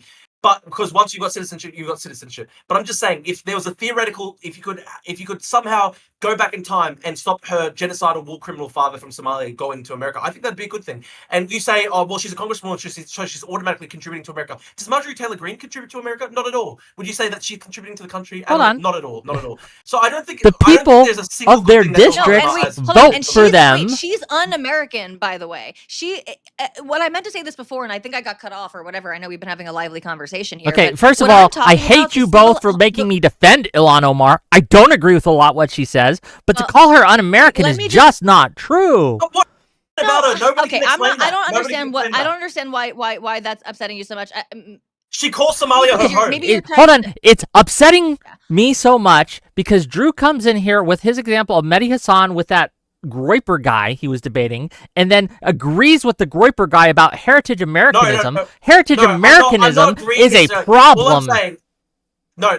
All I'm saying, I'm not agreeing with the Groyper guy. So you don't agree with Heritage America. You are rescinding your comment about how his family being here from the Mayflower makes him more American than Mehdi Hassan? You're rescinding that? Not in a legal sense, but I think culturally and morally, migrants should be more respectful to people with longer history in the country. And that includes African Americans as well. I made this point too. Mehdi Hassan is not as American as an African American with 400 years history in the country with slavery in their blood as well. Of course not. Because who's more American? African Americans literally went through 400 years of a lot of brutality and stuff like that. They've been part of America from the very start. So it's not even necessarily a race thing. It's just more about just acknowledging reality that there are some people who've been part of the country for hundreds of years. Right. The person who is more American is the one who accepts the propositional values that have founded America. No, that's silly. The amount of time that they have been American has no bearing on that. Drew. Drew. I want to respond to this.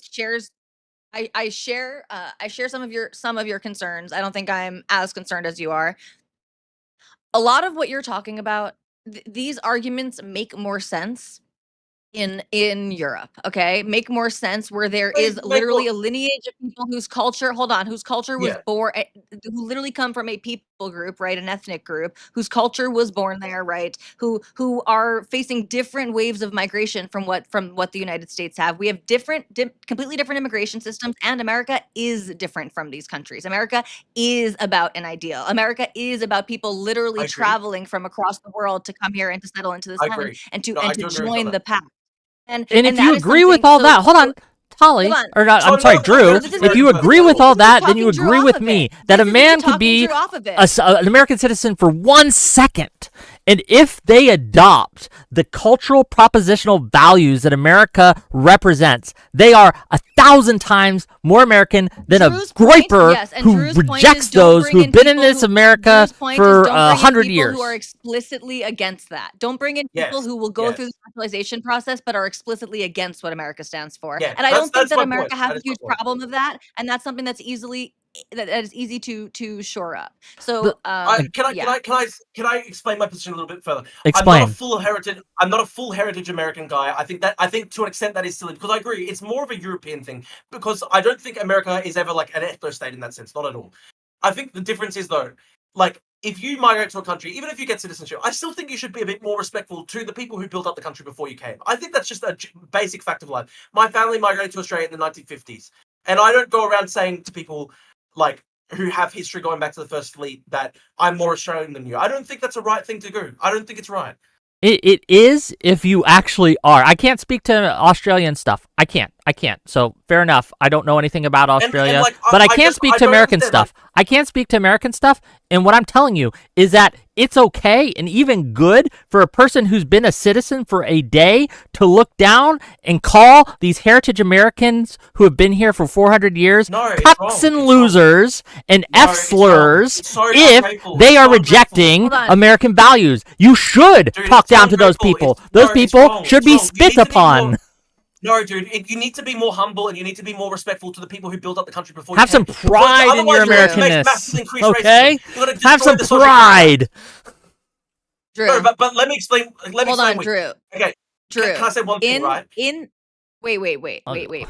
Go ahead. In the United States, the real people that you're talking about, Drew, these people are honestly overrepresented on college campuses because they are here on student visas. And yes, they are literally counter Western culture, and they are coming here explicitly and yes, disrespectful to the culture, to the people that they are visitors for.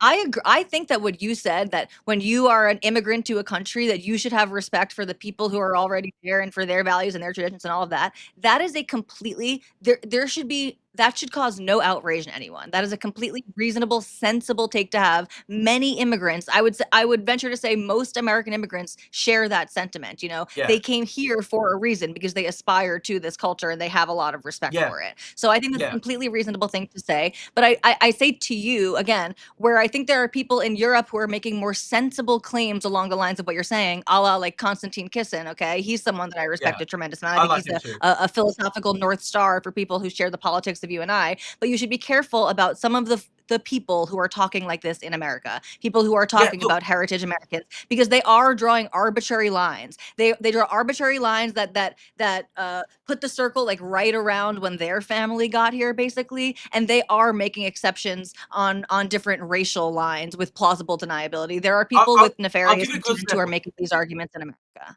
I get you, and I'll give you a good example. I actually mocked one of the heritage American guys because they posted that thing where it was like, rate your stock, and it was like, if you went back to the 1600s, I remember that. And I pointed out Baron Trump under that thing would not be considered a heritage American. Baron Trump's like a full white American. His dad's literally the president of the United States of America. His mum migrated in like the 90s, and his dad, they came after the Civil War. So according to that schema, Baron Trump wouldn't be considered a heritage American, which I think is stupid because he is obviously American. His dad's literally the president of the United States of America. So I'm not a full heritage American type. All I'm saying is people should be a bit more grateful. I don't think it's good for a society for someone to get citizenship and then literally the next day go, oh, half of you people are all evil and you're disgusting and all this stuff. It's just not right. It's not right. And people who have generations going back to the start of the country, they're going to look not kindly upon migration if they see migrants behaving like that. I think migrants need to present more gratefully, more patriotic, more conservative, because I think when there are people like Mehdi Hassan who literally came 3 years ago and he's literally saying he's more American than like 60% of the country. What is that going to do? It's just going to turn people against migration. I do think that Mehdi Hassan is more American than most MAGA people because he respects the Constitution more than most MAGA people. I don't know if that's the case, and I wouldn't make a blanket statement. Mehdi Hassan is literally a supporter of political Islamism. He literally supports like the Houthis. Hassan is less American than most immigrants. Yes. That's true, right? I'm not here to defend Hassan. Hassan doesn't respect the Constitution at all. He's very un-American. Like, if you're here for me if we want to have look, Drew, if we want to bond, if we want to become friends by shitting on Hassan, we will be best friends. We can shit on Hassan. He's a very effective left-wing rhetorician. But he has no power in the Democratic Party. The DNC kicked him out, right? To say he's like, they didn't kick him out. Even that, you guys are actually giving him the victim narrative that he wants. He was not kicked out of the DNC. He was given like a fancy seat, and then he was asked to move over. Okay, Mehdi Hassan, not Hassan Piker. Sorry, Mehdi Hassan is also an Islamist. Yeah, fair enough. I disagree with his takes on Islam. I disagree with his takes on Israel and Palestine, but I have seen his takes on freedom of speech. I have seen his takes on what's going on in this country regarding a lot of the immigration things, and I have seen those takes, and he does, at least from what I can tell, espouse very American constitutional values, and I would consider him more American than a Groyper. Let me explain the problem with you. not with you, but let me explain the problem. You can say it's with problem me. is That's that- fine. You'd be wrong, No, but go not with ahead. you. No, I didn't even mean that. I just meant the problem in general with this argument. When you have a migrant who comes to America, they get citizenship, and then the next day they're basically saying that MAGA is the most evil organization, it's fascist to the core, and like Trump should be in prison and all this stuff. Like, do you understand that half the country is going to look at Mehdi Hasan and say, you came to the country yesterday and you're trying to dispossess us of our own democratic rights? Okay, they can think that, but they would be wrong. I do No, not they're bow not. to incorrect perceptions, no matter how many No, they're people wrong. seem No. to espouse them. You can't come to a country and then tell half the country that they're evil. You Just can can't do in it. America. That's called freedom of speech, I know baby. I know You you can shouldn't. in America. I'm talking about morally. God I'm bless talking about us, moral. everyone. Dude, I know, Morally, you shouldn't. Dude, I dude, agree. we all know I that the agree, First Amendment but- agrees. We're all. I know, of course. I'm not saying it should be banned. I'm not saying it should be censored. I'm saying, of course, it's free speech. I'm saying culturally and morally. We're discussing the He's culture saying it's right now, bad aren't for we? social cohesion. Yeah, it's bad for Yes. social cohesion to have minority The problem groups, yes, is what's happening and how that works in practice. You may say that, oh, well, we only want to keep it targeted. It never does. What they're doing is they're targeting people, immigrants who have criticized Israel in the most basic of ways and are throwing them in prison for weeks, detaining them, yeah, right? obviously. Can I give you a good? Can I ask you Okay, this? so let me finish question. and then you can. Let me finish and Terrible. hold on. Okay. Let me finish and then both of you can, right?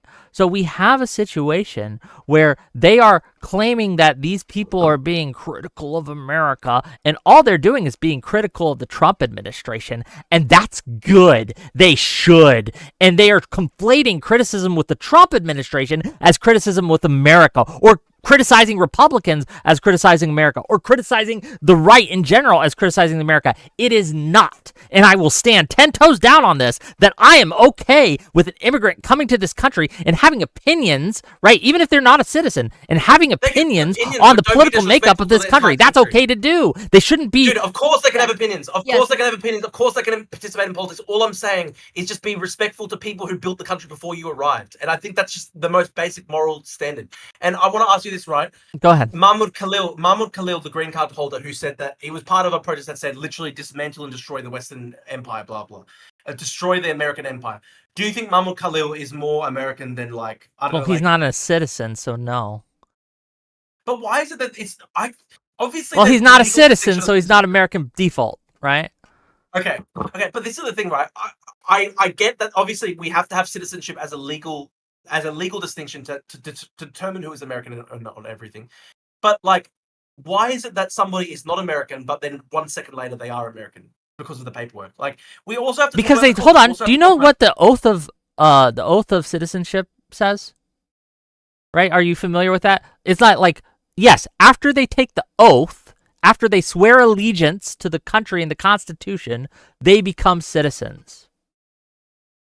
There's a super chat that I want to respond to. Someone says, "Wait, can you ask Drew if Mehdi Hasan is an American, are Mexican Americans?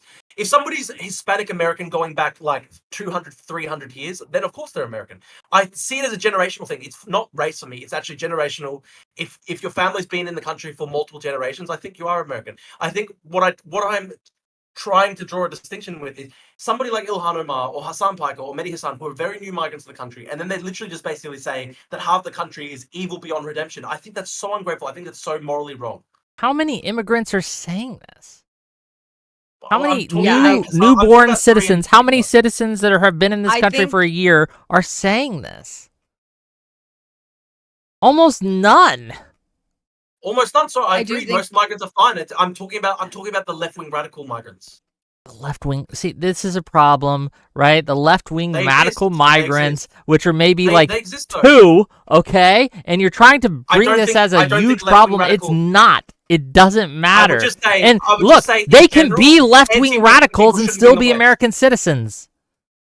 Sorry, say that again. They can be left wing radicals that hate America and still be citizens I and know treated that with they can still be citizens. citizens. I'm saying it's morally wrong that they're citizens while they hate the country if they just came to the country. There's nothing more American than hating America, okay? And this is, No, we that's have a retarded, long and dude. storied That's so history retarded. of this. That's suicide. That's mentally suicidal. It is. That's It is what has made our country the There's nothing more strongest to- in the fucking world. We're stronger than It's not- Australia. We're stronger than Europe. We're stronger than Russia. You didn't get- We're stronger you than didn't build China. that- Okay, but the people who hated America didn't build that up, did they? Like the people who, for example, example, put Americans on the moon, did they hate the country? Of course Some not. of They were them, building up the some of country. them did. Some of them No, absolutely they did. You could look. I don't think Okay, the slaves were point to me- very point to me happy to the with the NASA. American Point me system. to the top NASA scientists. Point me to the top NASA scientists who hated America. They were Of from course not. Nazi Germany. We imported them, brother. They probably didn't have very fond feelings of us.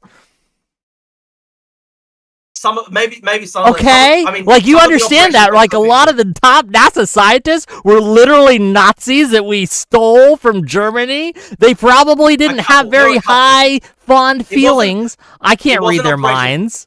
It's not Operation Paperclip that put Americans on the moon. It was the ingenuity of the American people. Drew, view this as from the nice conservative principle of Chesterton's fence, right?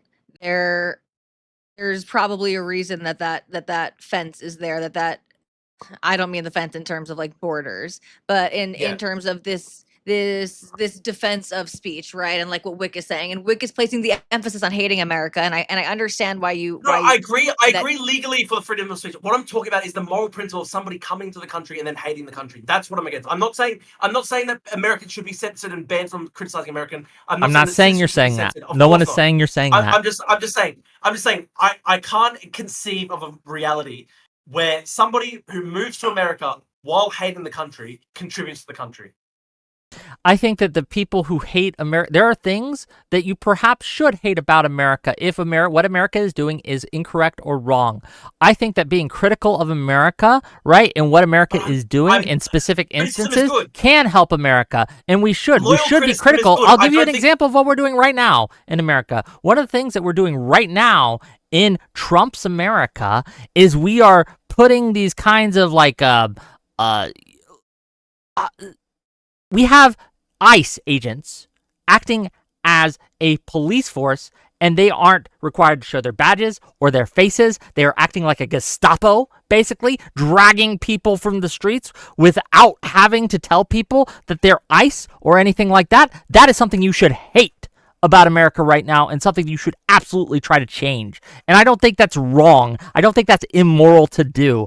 Simply just the fact of hate in and of itself isn't enough to let me know whether something's immoral or wrong. But 1 second, I do want to get through these super chats. You did mention them. I do got to make a little money.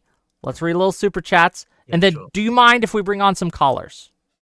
Sure. Okay, great. We'll do that. I've got about half an hour more. Half an hour more? Okay. Great. We'll do that. Yeah. Let me blast through these super chats. And then, gang, if you want to talk to this guy, jump backstage. Figure it out, gang. They are going to come in hot. Okay. Alexander Rin for $10. Oh, we already read those. Hold on. Let me get to the new ones. Okay, $5. Alexander Rin. To the left of MAGA is most of the Republican Party. I'm also not certain that I would trust his parents given their politics, to be honest. $5 more from Caleb. How do we deal with an info environment where we are constantly reminded of the worst of society and where disinfo handedly wins against the truth? Oh, $2 from Diak. The right give bigger super chats? Well, I don't know. If you're right wing, prove him right. Give some big ass super chats and we'll say MAGA or something. I'll take your money. $5 from Aeon. If English is your first language, it should be easy to understand. Kimball did not say the shooter is MAGA. €6 from Dave Timmerman. This guy is trauma trumping. My feelsies were hurt, so Democrats bad. $5 from Audacity. Will Nance thank Charlie for expiring like she did for George? $20 from Dalsvidanya. This is so stupid. Floyd's past wasn't relevant to his killing. Congress wasn't trying to create a day of remembrance for Floyd. Congress is trying to create a day of remembrance. There were people deifying him. There were murals of George Floyd everywhere. And it was before they were doing this day of remembrance. It's just so like. Look, it's all cringe, honestly. The murals were cringe, and the Day of Remembrance for Kirk is cringe. By the way, can I say one thing? By the way, please. Why is a mural cringe? I don't know. It's just weird to worship people like that. I don't know. It's a personal thing. They put George Floyd murals on the U.S. Embassy in Kabul. Everywhere. It's just too much deification. I want to quickly just respond to the. We'll go back to the super chat, but I do want to quickly just respond. I want to draw a distinction between criticizing and hating the country. Right? I like criticism, of course. There's a place for loyal criticism. Loyal opposition. But I don't see Ilhan Omar as loyal opposition to the country. I think Ilhan Omar literally calls Somalia her real home. She has a lot of racial hatred, I think, towards white Americans. I think she has racial resentment towards these people. She literally said that white men are the greatest threat to the country. These types of comments. So you have one quote. Extremely. I will be able to point to more in the future. Obviously, we're in when you come back with erudite. When you come back with erudite, Sure, have them ready. Okay, we'll schedule a date and stuff like that. But yeah. But I hope I've clarified though, right? Again, I don't think she should be deported. She's an American citizen. I don't think American citizens should be denaturalized. I'm against that. All I'm saying is morally and culturally, how can it be that a migrant comes to the country with a lot of hatred for like the West, American Empire, all this stuff, wanting to dismantle the American Empire and all this stuff, and like they clearly don't like America. Like I don't think that's right to say that they are just as American as like Johnny Appleseed. Okay, this country has become the strongest country in the world with that. Doing that. Ilhan Omar doesn't make America the most strongest. We didn't always have the same immigration laws and stuff like this. But so, Whick, I agree with you completely in principle. But also, America was the strongest country in the world in 1950 without Ilhan Omar.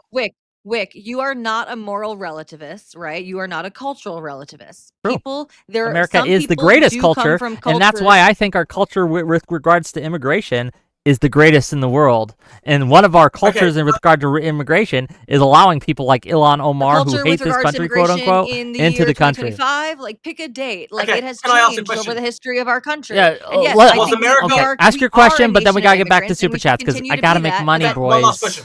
One last question. If you could go back to like say 1980, the year 1980, would you still say that America was the best country in the world in the year 1980? Hell yeah, we were beating USSR.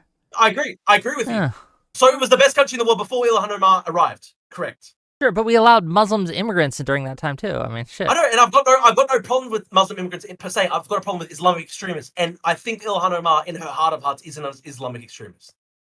I disagree, but let's keep going. Kick Nose Staza for $5 to say no mainstream. She comes from a country with like a 92% anti-Semitism self-reported rate. Where female genital mutilation is completely ubiquitous as well. Like, do you think that she's okay with female genital mutilation? Do you think Ilhan Omar is okay with that? She should speak out against it further. Okay. $5 from Kick Nostanza to say no mainstream public figures on the left made fun of Charlie Kirk's death, while the right makes fun of Floyd, Pelosi, Hortman, ad infinitum. Apparently when someone asked her about female genital mutilation, she responded by going, "That's a disgusting question." So beautiful. There you go. It depends on the context. It might have been. I don't know. Miles Kunslow. The questioner wanted her to condemn it, and she wouldn't straight up condemn it. She just said, "It's a weird you're only thing. asking me because I'm a Muslim." Like, it's like asking Tali. Every time you came to this show, I asked you to condemn what Israel's doing. Do you condemn Israel today, Tali? Like, do you? No, you would at a certain point that does become a disgusting question. But she never talks about it. She never talks about it ever. She could talk about it because it is a big problem in her community. $10 from Miles Kinslow to say, "Hey guys, a few months ago there were people assaulting Tesla owners because of Democrats demonizing Elon Musk. The Democrats need to call this out and stop calling everyone Nazis." The Democrats have called it out. We have called it out over and over and over again, and it does need to stop. If you are out there and you are watching my show, political violence is not okay. Stop doing it. We don't engage with words that we don't like with fists or bullets. We engage with other words. And no, if I think someone's a Nazi, I'm going to call him a Nazi. I'm just going to speak the truth no matter what cultural peccadillos or anything like are about that. But $2 from Kick Nostanza says, "Does Tali..." There's a chat. There's a chat going, "Drew, fix your shitty country first before talking about ours." Okay, say that to a Somalian then. You'll never say that to a Somalian. You only say that to a white Australian. If I had a Somalian here on my channel try to talk about heritage Americans, I'd tell them that to their face. I bet you $100 I would. Okay, find one for me, okay? I didn't even say necessarily heritage Americans. I was just saying that migrants should be more respectful to the people who... Okay, you were making some heritage American talking points there. Okay, $5 from Das Vidania. In a list of top 10 states that lead in violent crime rate, 7 of them are Republican states, 1 is purple, and 2 are Democrats. $10 from Robert Paulson. I'm just going to blast through these so we can, because I know you have limited time and I want to get to callers. $10 from Robert Paulson to say, dude is doing the thing. The right makes a boogeyman that is fake and then gets outraged at the fake thing, then attributes the fake thing to the people who they don't like. It's a meme. $5 from Alexander Rin. This guy lives in his feelings. His entire outlook is based on how something makes him feel. Your family history doesn't make you an American. True. €2 from Dave Timmerman to say, Tali, being frustrated with Trump is not enough. Aeon for $10. It's vital to call out harms all sides in America. Please note that racism for X wasn't an idea that had to be fought for, so obviously when it seems people nod to such sentiments today, it's a deeply scary echo. $5 from Alexander Rin to say, if you allow a government to make you afraid of your own country, man, and to give up of your own countrymen and to give up your rights, you are not an American or a patriot. $5 more from Alexander Rin say, unfortunately, much like rich families, the people who are born here don't understand what they have nor care enough to try and keep it. Immigrants do. Zephyr Hash, 6-month membership. Did that Groyper help build the country? No. $5 from Caleb. Whick claims a Groyper is un-American because of his ideals, but Ilhan Omar can't be considered un-American because of her ideals. She can if we compare them. I am sure that there are people who are more American out there than Ilhan Omar. But I know that Ilhan Omar is more American than a Groyper. Okay, there's a spectrum here. $10 from Alexander Rin. No, Drew, this is where you're wrong. These people didn't build up this country. They inherited it. They're not here to make it better for everyone. They're here to drain it for themselves. $10 from Zephyr Hash. No immigrant likes their nation more than America, but would like to retain their cultural connection to their home. That doesn't make them less America. Most people can hold many cultural values. $10 from Landon Stewart. The problem is no group built this country, but this has been a collab between black slaves, Chinese immigrants, Irish, British, Italians, etc. No one group has built this to be grateful per se. $10 from Malevolent. Wick TV. If you get to this, can you ask the Drew if Mehdi Hassan is an American or Mexican? You already answered that one. Already. Yeah. $2 Zephyr Hash. MAGA didn't build this country. They're destroying it. $5 Testicle Johnson. Canadian dollars. America was built by Muslims for Muslims. Okay. $5 from Zephyr Hash. Did Lincoln... Everyone agrees here. Ilhan Omar is the one who built up America. True. Zephyr Hash. Did Lincoln hate America when he ended the 200-year-old foundational tradition of slavery? $10 from Landon Stewart. We're almost done. We got 3 more. Bad.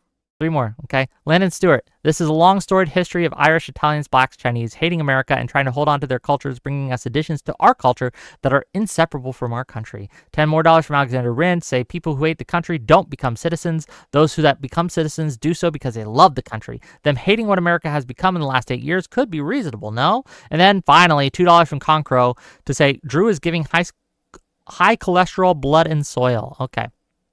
Let's bring on some callers. One at a time. You got about a short window here, buddy. So ask your question, be concise, and then we'll move on. I've got about 25 more minutes before I have to head Yep. Hey, Norris. Drew. Yeah, what's going on, Tali? Do you think a migrant should be treated differently than a born citizen?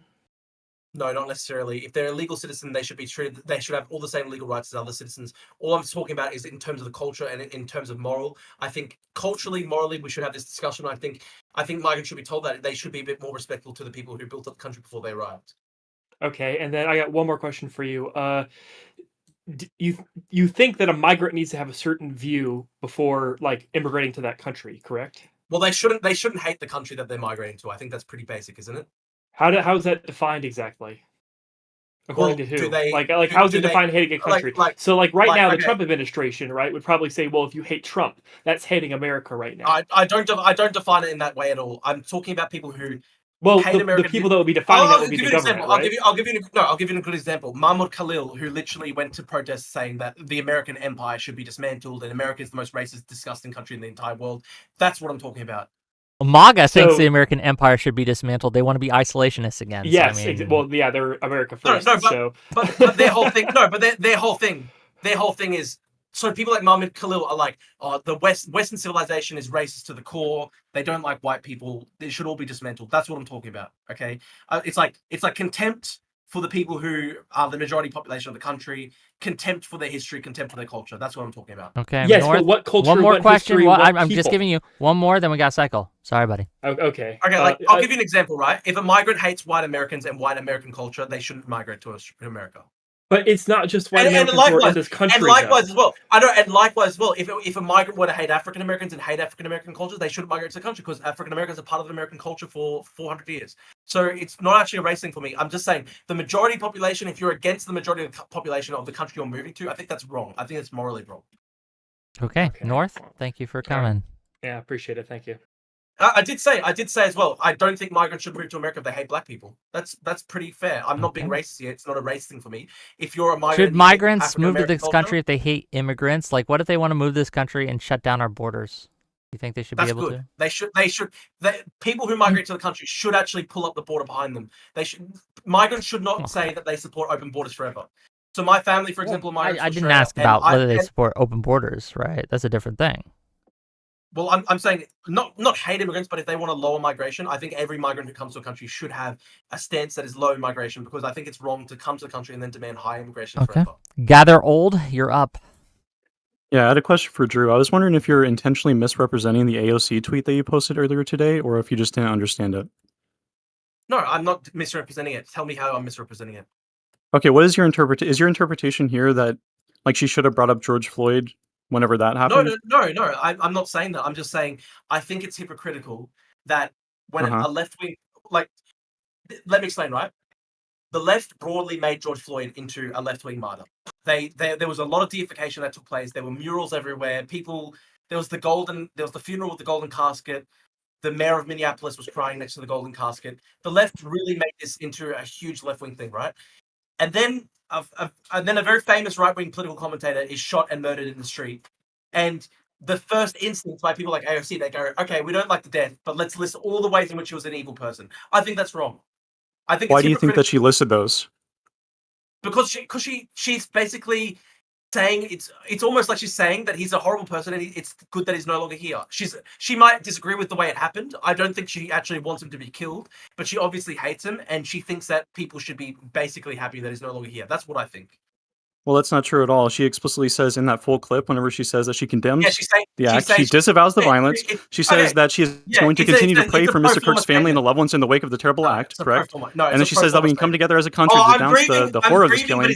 I'm grieving, but he's evil. No, that's bullshit. That's bullshit. And she explicitly says that she's standing against this. She's standing against this attempt from the Trump administration to use this as an overreach to our fundamental rights as Americans.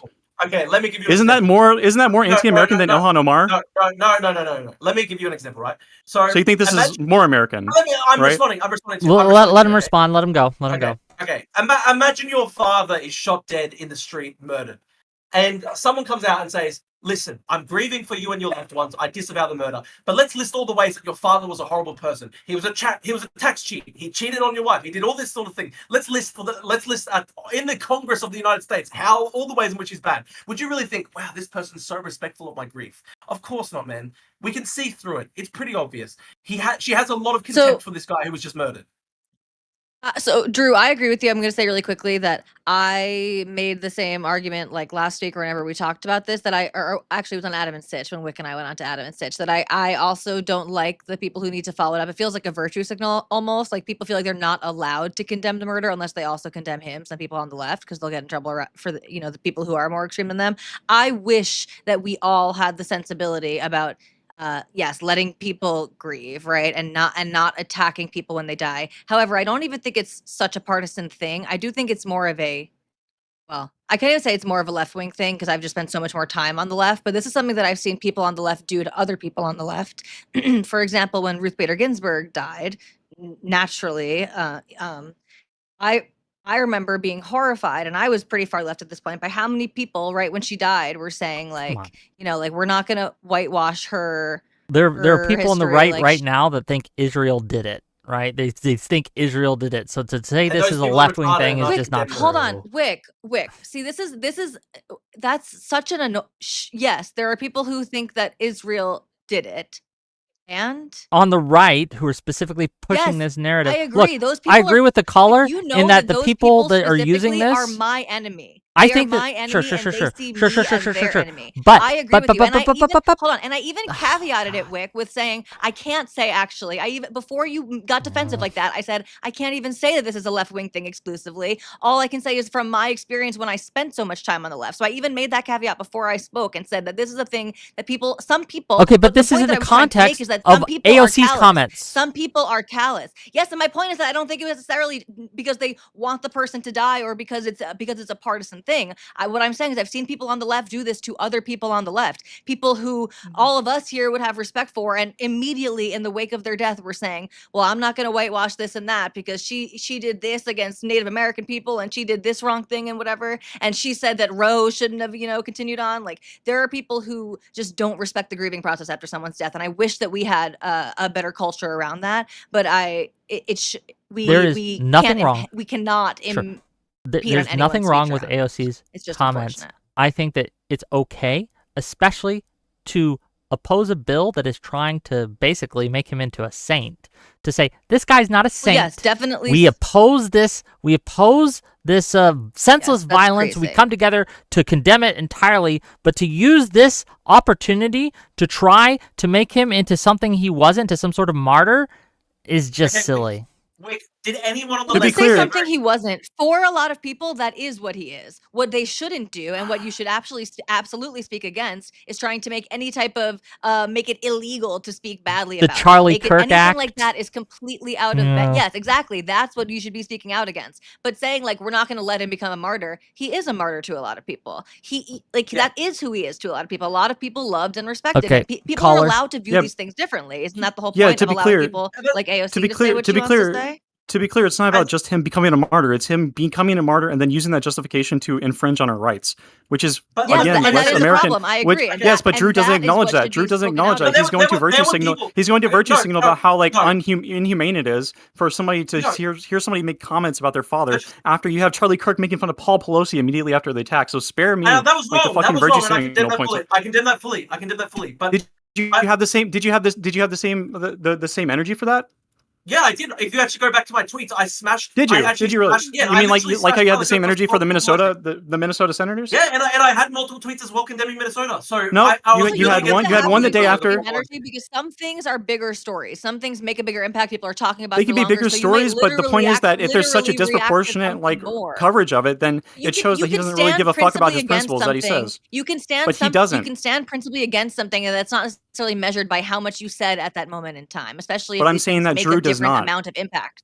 But I did. I was fully against. I had dozens of tweets condemning Republicans over the Paul Pelosi thing. I thought that was disgusting. What about for one? I searched your X page. You can feel free to link or whatever afterwards about the Paul Pelosi attack. And then for two, whenever I look at the Minnesota tweets that you supposedly had, you had one the day after that was commenting. You had one tweet the day after talking about the appearance of the killer. Do you acknowledge that? You had one tweet right after. I said it was disgusting and terrifying. And if you go through my Twitter... You mean, was that the tweet that you made 8 days ago in response to Sock Down Left? Or is that another tweet? No. Dude, when the Minnesota thing happened, I said it's literally terrifying. I said it's a terrifying thing for America. You said the appearance of the killer. Yeah, it was fucking terrifying. What's wrong with that? The appearance was not the act itself. One more thing, Gather, then we got to cycle. That's semantics. That's so semantics. Of course, I was talking about the actual act itself. I wasn't just saying that the appearance of the killer was scary. I was saying that the actual killing was scary. Don't be so semantic. This is just bullshit. I'll link it. Okay. That is such bullshit semantics. I was saying that the entire act was terrifying. I haven't seen the tweet, so I cannot comment. So, bring on the next guy. You're live. What do you got? And someone saying in the chat, I don't critique the right for making fun of the attacks. I'll say this right now, I condemn the fact that Charlie Kirk made fun of the Paul Pelosi's killing. Not killing, the hammer attack. I condemn the fact that Donald Trump Jr. made light of the hammer attack. I think it's disgusting. My mum is a Trump supporter. I remember I had fights with her over it. I said that was disgusting, okay? So this is my actual views. I do think it's disgusting. Okay. But it's never enough because we spend a lot of time criticizing the left, so it doesn't matter. Yeah, of course. But it's never enough when we condemn the left because this works both ways, Tali. I agree. Okay. Well, I'm not. But do I ever come at you for insufficiently condemning the left? You come at me for other. We'll talk later. Caller. I just disagree with you about. Yeah, that's fine, and I disagree with you too on some things. Caller, please. Of course. Can we hear me? Yes. What you got? So I had two questions for Drew, but I do have to ask just the group. We understand there's a huge gulf of difference between people putting up murals for George Floyd and Congress creating a day of remembrance that will happen every year for Congress passed a George Floyd Act.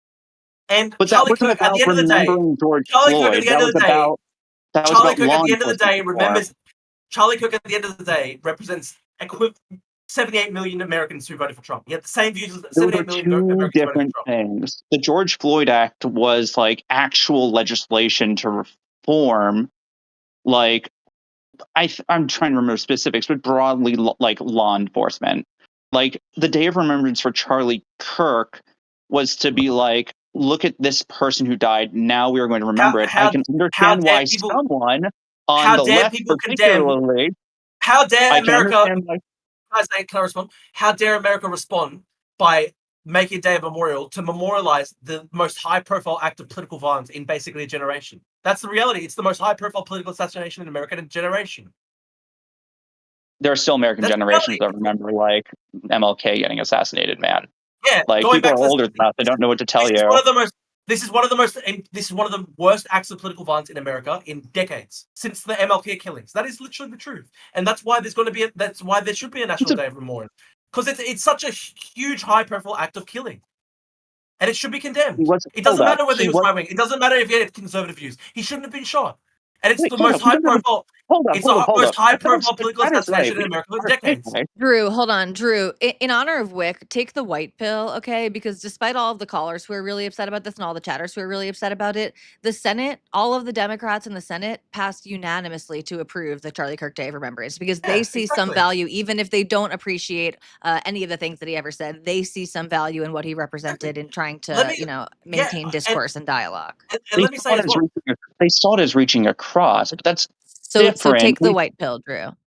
Look, I was never even a fan of Charlie Kirk in his life, but the fact that he was the most high-profile political assassination in America in decades is a really significant fact that needs to be memorialized by American society to draw a line under this act and say it should never happen again. It's pretty obvious. I'm just going to say we don't have an RFK Day, and he was actually in government. Dude, that's probably because in the late 1960s there were literally dozens of assassinations. There was RFK, MLK. There was JFK in the early 60s. The 60s were filled with so many different assassinations. Would you be in favor of the Democrats putting together a Hortman Day where they put remembrance for Hortman? You'd be okay with that? You know what should actually probably be done? There should probably be just a day against political violence nonstop. Full stop. And it should just be against should be against Hortman, against Horseman, the attack on Pelosi, against Charlie Kirk killing, the attack on Josh Shapiro's mansion. And a tradition on that day. Just to be clear, a tradition on that day, right, where the schools and whatever go out and read the names. And Charlie, but just to be clear, that's a good idea. That's a good idea. It was horrific what happened to Charlie Kirk. It should never happen. But at the end of the day, he's just a podcaster, bro. Like that's all he is. Yeah, MLK would have been a podcaster, dude. Everyone would have been. Charlie Kirk was just different. Obviously more. Obama has a podcast. Like, dude, Michelle Obama and Barack Obama have a podcast these days. Everyone has a podcast these days. Okay, it doesn't mean. I don't want to get hung up on this. This is not like my main question. Okay, what was your main question quickly? Because he has a limited amount of time, and I want to respect his time. I appreciate that. I'll move fast. I'll cut out my last question. I'll just move to this one. Drew, you outlined this idea that like Americans, that immigrants need to be more deferential to Americans that have been here longer. Just be respectful. Just be respectful. Okay, respectful. Or that, and you also laid out this idea that like Americans, there can be someone who is more American based on how long their family has been here. That was a thing you did outline, correct? I do think, for example, I'll give you an example. It's not based on race. If an African-American guy in America has 400 years of history in the country, I think that they're more American than Mehdi Hassan. Okay, so I'm saying you're basing I'll give you an example, time. Dude, I don't need an example. Yeah, if you're basing enough time, it's so like if someone's family has been here longer, that person's more American than someone whose family who has not been here longer. Yeah. Let me explain. Okay. I'll give you two examples. You gave a bunch of examples. And I know we have limited time. I just want to sort of get to my question. Like, okay, let's say that there's someone whose family came here on the Mayflower. They're about as old American as you can get. Literally the Pilgrims got here in the Mayflower. They can still be anti-American. They can still be anti-American. That's my answer to your question. I know what you're going to say. Okay. Let's say that person's family, like further down the line, it's 1861. They're part of the Confederacy. Then Civil War is over. They get their citizenship back. America basically treated getting citizenship back as if like you never really lost it. That was part of our like healing post the Civil War. Is that person's family? Is that person more American than someone whose family came here in like 1855?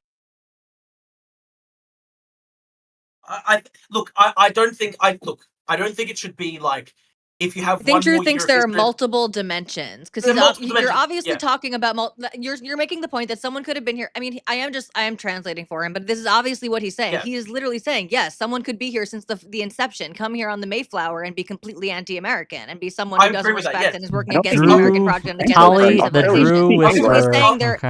I'll He's give you an saying example.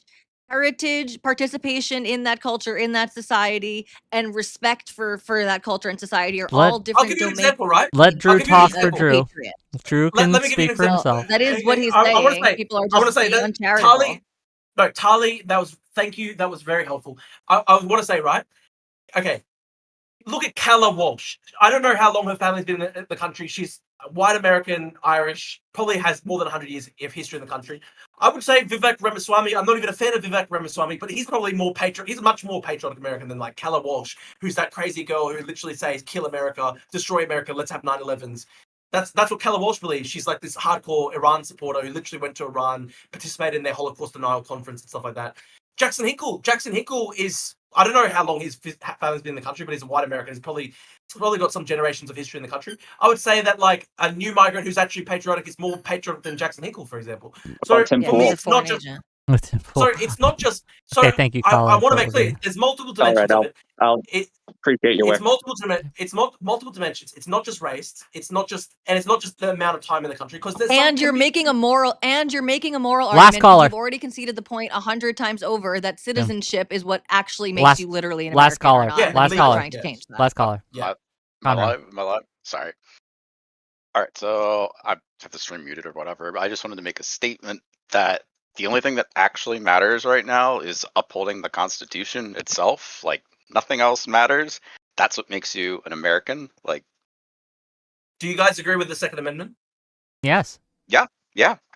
Okay, there are a lot of leftists who want to change that part of the Constitution, right? So I think a lot of leftists are actually very pro-gun. Not a lot in Whick's community. Not. Yeah, this is the problem. As we said in the beginning, I think you're taking a very small percentage of people and extrapolating out. Though I will agree that being anti-Second Amendment is more popular than being pro-celebration of death. That is true, right? That is, it's a pretty common Democratic position. But I will say this, Conroe.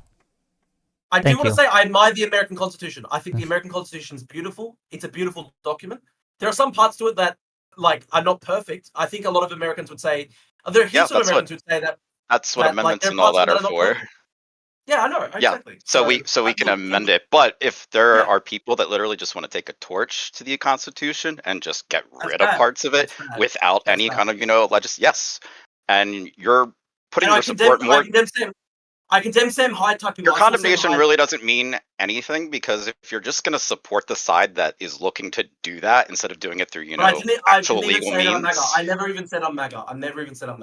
Yeah, no, it's not so shifting binary. toward the right. You've been shifting to the right, and you're doing all the stupid. Connor is a conservative who's not bad to be. Yeah, it's not bad to be conservative. It's not bad to be on the right. There's nothing inherently wrong or immoral about being on the right. So someone moving to the right and also condemning anti-constitutional, anti-republican movements within the right wing. That's completely consistent.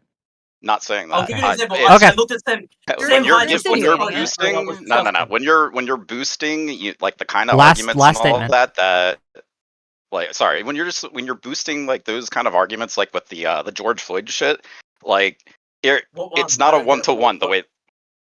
What argument? Like the doesn't need to be a 1-to-1. He doesn't need to treat it like a 1-to-1.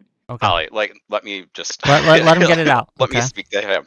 So, like when you're trying to compare what AOC is doing with Kirk on like giving her statement, still condemning the violence and all of that, it's a lot different than the way that people have treated like how George Floyd was. Like when people were doing that, There were so many people who were sacked from their jobs after Black Lives Matter because they said, "Oh, George Floyd held a gun to." They were bringing up his past in order to try to justify the fact that he was killed. Which I think a lot of leftists are doing with Charlie Kirk. A lot of leftists are doing that with Charlie Kirk. Yeah, that's bad. But you're doing the same argument that the right was doing, the left's doing now with Kirk. That you don't see that? How? I don't think it's good that Charlie Kirk was. I mean, I don't think it's good that George Floyd was killed. I think it's bad that he was killed. Why bring up his past then? Why bring up Charlie Kirk's past? I'm only bringing up George Floyd's past because you bring because up they're trying to. They're literally trying to like absolve him of all of his like sins and turn him to like a Christ-like figure in order to. Okay, that's what people did about George Floyd. That's exactly what people on the left did about George Floyd. That's literally. Yes, except that they're using the death of Kirk to just completely get rid of rights. People use the death of George Floyd to go on massive riots across America and just do $10 billion in economic damage. Yeah, that was bad. To let you go, Conroe. You should say that it's bad. All right, Conroe. Okay, I'll talk to you later, buddy. Okay. I can do two more. Two more, gang. Two more. If you get into the backstage now, they all cleared out after I said it was the last one, unfortunately. But jump in real quick and we'll get you. But I guess like while we wait, just give your kind of closing thoughts, Drew. I will get with you when, or Tali will get you with someone will get with you, and we'll schedule time for Erudite and you and me to have a conversation. Yeah, I remember I did a debate with her. I remember I debated Erudite with Pisco. Very annoying person. Yeah, have Tali in there as well. It'd be good. I will be there too. Okay, Whick. we can do that if you'd like.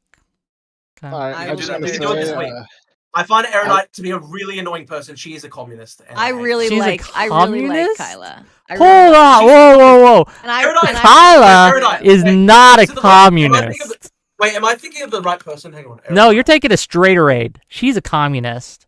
That's a different person. Oh, sorry, I was talking about Okay, we were about to have another issue, okay? Kyla is not. Erudite. Oh, sorry, I was confusing her for straighterade. Sorry. No, straighterade's like Wow. Okay. I'll let her know that you did that. But go ahead, caller. So I'm sorry for that. It was straighterade who's a communist. I hate straighterade. I just want to say, Drew completely misrepresented the Ilhan Omar quote. She was talking in reference to being repeatedly asked about female genital mutilation because she was a Muslim member of office.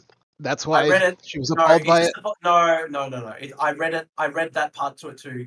She couldn't just straight up say female genital mutilation is bad. She had to say, "Oh no, I'm only being asked this because I'm a Muslim." So it was just. Well, she had put out previous statements many times, and if you're asked repeatedly again and again, simply because she's a Muslim member, it's going to be appalling to be repeatedly asked that question. I understand that, but my actual question: she's not strong enough in actually opposing it. All right, my actual question is, please. Okay. You say Mehdi Hassan's not. I'm not actually. You wouldn't consider him an American, right? No. What is your threshold? What is your threshold for what is an American? What fits that? If it's not citizenship, you have to be patriotic and love America. And love the people of America too, not just the Constitution. You also have to love the people of America. And I think Mehdi Hassan has a lot of racial resentment. No, you don't. You have to love the Constitution. Again, he's talking about a moral judgment. You guys are like... And I understand what he's talking about. I'm asking about the threshold because he said the other guys on the 20v1 panel, he said that one guy was more American than Mehdi. I didn't say he was more American than Mehdi. I wasn't saying he was a better American than Mehdi. I was just saying what I was objecting to was the fact that Mehdi said, "I'm just as American as a guy with 400 years of history in the country." And I think that he wouldn't have said that to an African American guy. Would he have? As if he would have said that to an African American guy. I don't think he would have. I think he would have. I think leftists are much more respectful to the fact that Black Americans are essentially indigenous to America after 400 years, but they're not really respectful to the fact that European Americans are after 400 years are the same thing. I disagree. Okay. Well, thank you for calling in. That's my time. Okay. Yeah, go ahead. Okay, fair enough. Okay. I do feel bad for thinking that Erudite was straighterade. I'm sorry for that. That was pretty funny. Amazingly funny. I was traumatized by doing that stupid debate with straighterade and Pisco, where straighterade is literally just a communist. I hate that shit. Well, she says she's a communist, so yeah, she's a communist.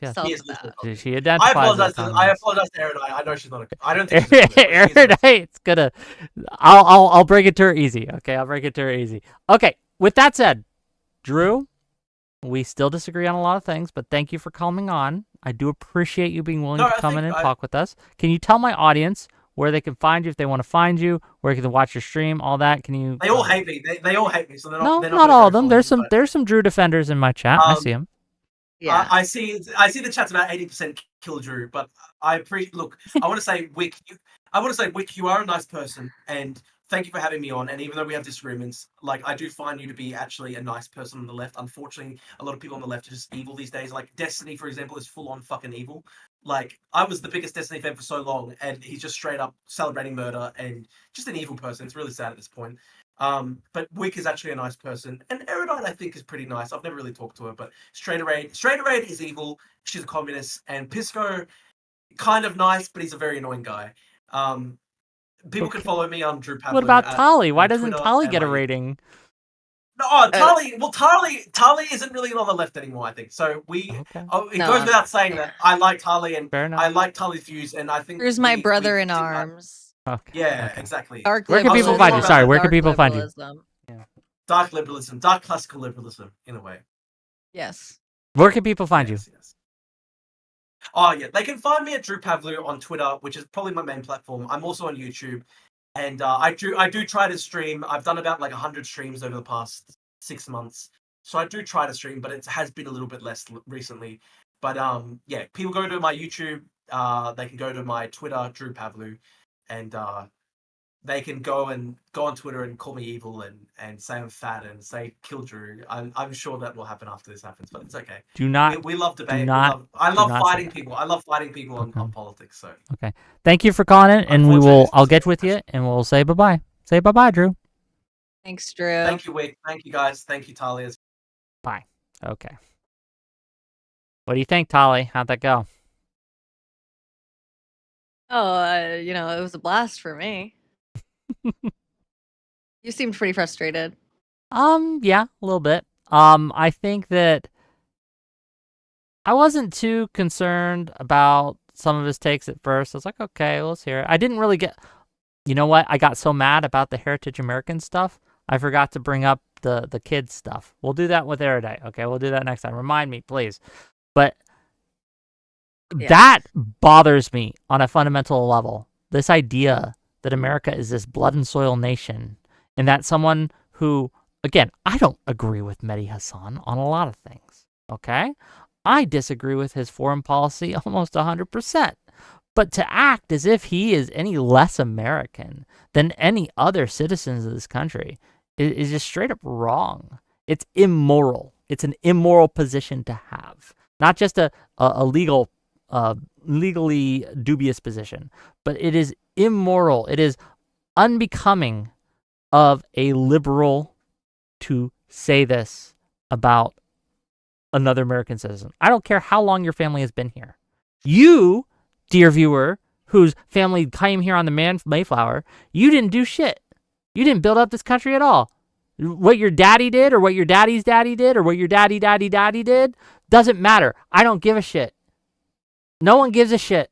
You got to earn it on your own. We live in a meritocracy, or we should. I want us to live in a meritocracy, and part of being in a meritocracy means you stand on your own 2 feet. So what have you done, dear Heritage American? What have you done to earn your place here? What have you done to build up this country? All I see from these groypers and these Heritage American people are people who tear us down and tear us apart, and I am fundamentally opposed to that ways of thinking. So the fact that Drew is leading into any of this is a problem for me. But go ahead. What do you think? Yeah, listen, Drew. Well, I think like I'm projecting onto Drew because I see a lot of the similarities, obviously, and for all the reasons that everyone is shitting on him. But I feel like I started this process a couple years before him, and so I think he's like working through some of these ideas, and this kind of is the hot topic right now. And I understand how his cultural concerns make stuff like that interesting. And I think I don't think he's set in stone about any of that. And I'm interested in talking to him more about that. I was supposed to go on his stream a couple weeks ago and we had to reschedule. But so there's plenty of stuff that I micro things that I disagree with him, but I agree. Like, I understand where he's coming from. Okay. Yeah. And I think yeah, he has a lot of cultural concerns, and yeah. Let me read a couple of these super chats. $10 from Malevolent Vet. Whatever. Sorry. Drew completely misrepresented the Ilhan Omar quote about female mutilation. She was appalled in reference to the Muslim members of office being repeatedly asked about it, regardless of statements. Trib1 for $10 to say Drew's definition would mean that almost no one is American. Most people today don't like the opposing side. American is someone who has citizenship in America. Pro and anti-Constitution is the divide. Then $2 from Trib1 to say, don't know Drew, but yes, I hate him. Gang, let's not hate. Let's turn the hate down, okay? We can disagree without hating the other side. We should. I think hate is like drinking poison and hoping someone else dies. It's not going to hurt them. It's going to hurt you, though. Tomorrow at 8:30, I'm going on the RGR panel to talk about rhetoric and what kind of rhetoric Democrats should have in today's America. And we're going to have a discussion about that. What do you got coming up, Tali? What's on your docket? I don't have anything exciting to announce right now. Yeah, stay tuned. Follow me on Twitter if you don't already. At Okay. Talibots. Okay. I have a channel on YouTube. There's nothing on it right now. I'm streaming, not we'll see what that looks like, but you can subscribe there too if you guys are interested at Talibots. Okay, gang. I hope you, dear audience, enjoyed it. But for now, we're going to say bye-bye. Say bye-bye, everyone. Bye-bye. Bye-bye, everyone.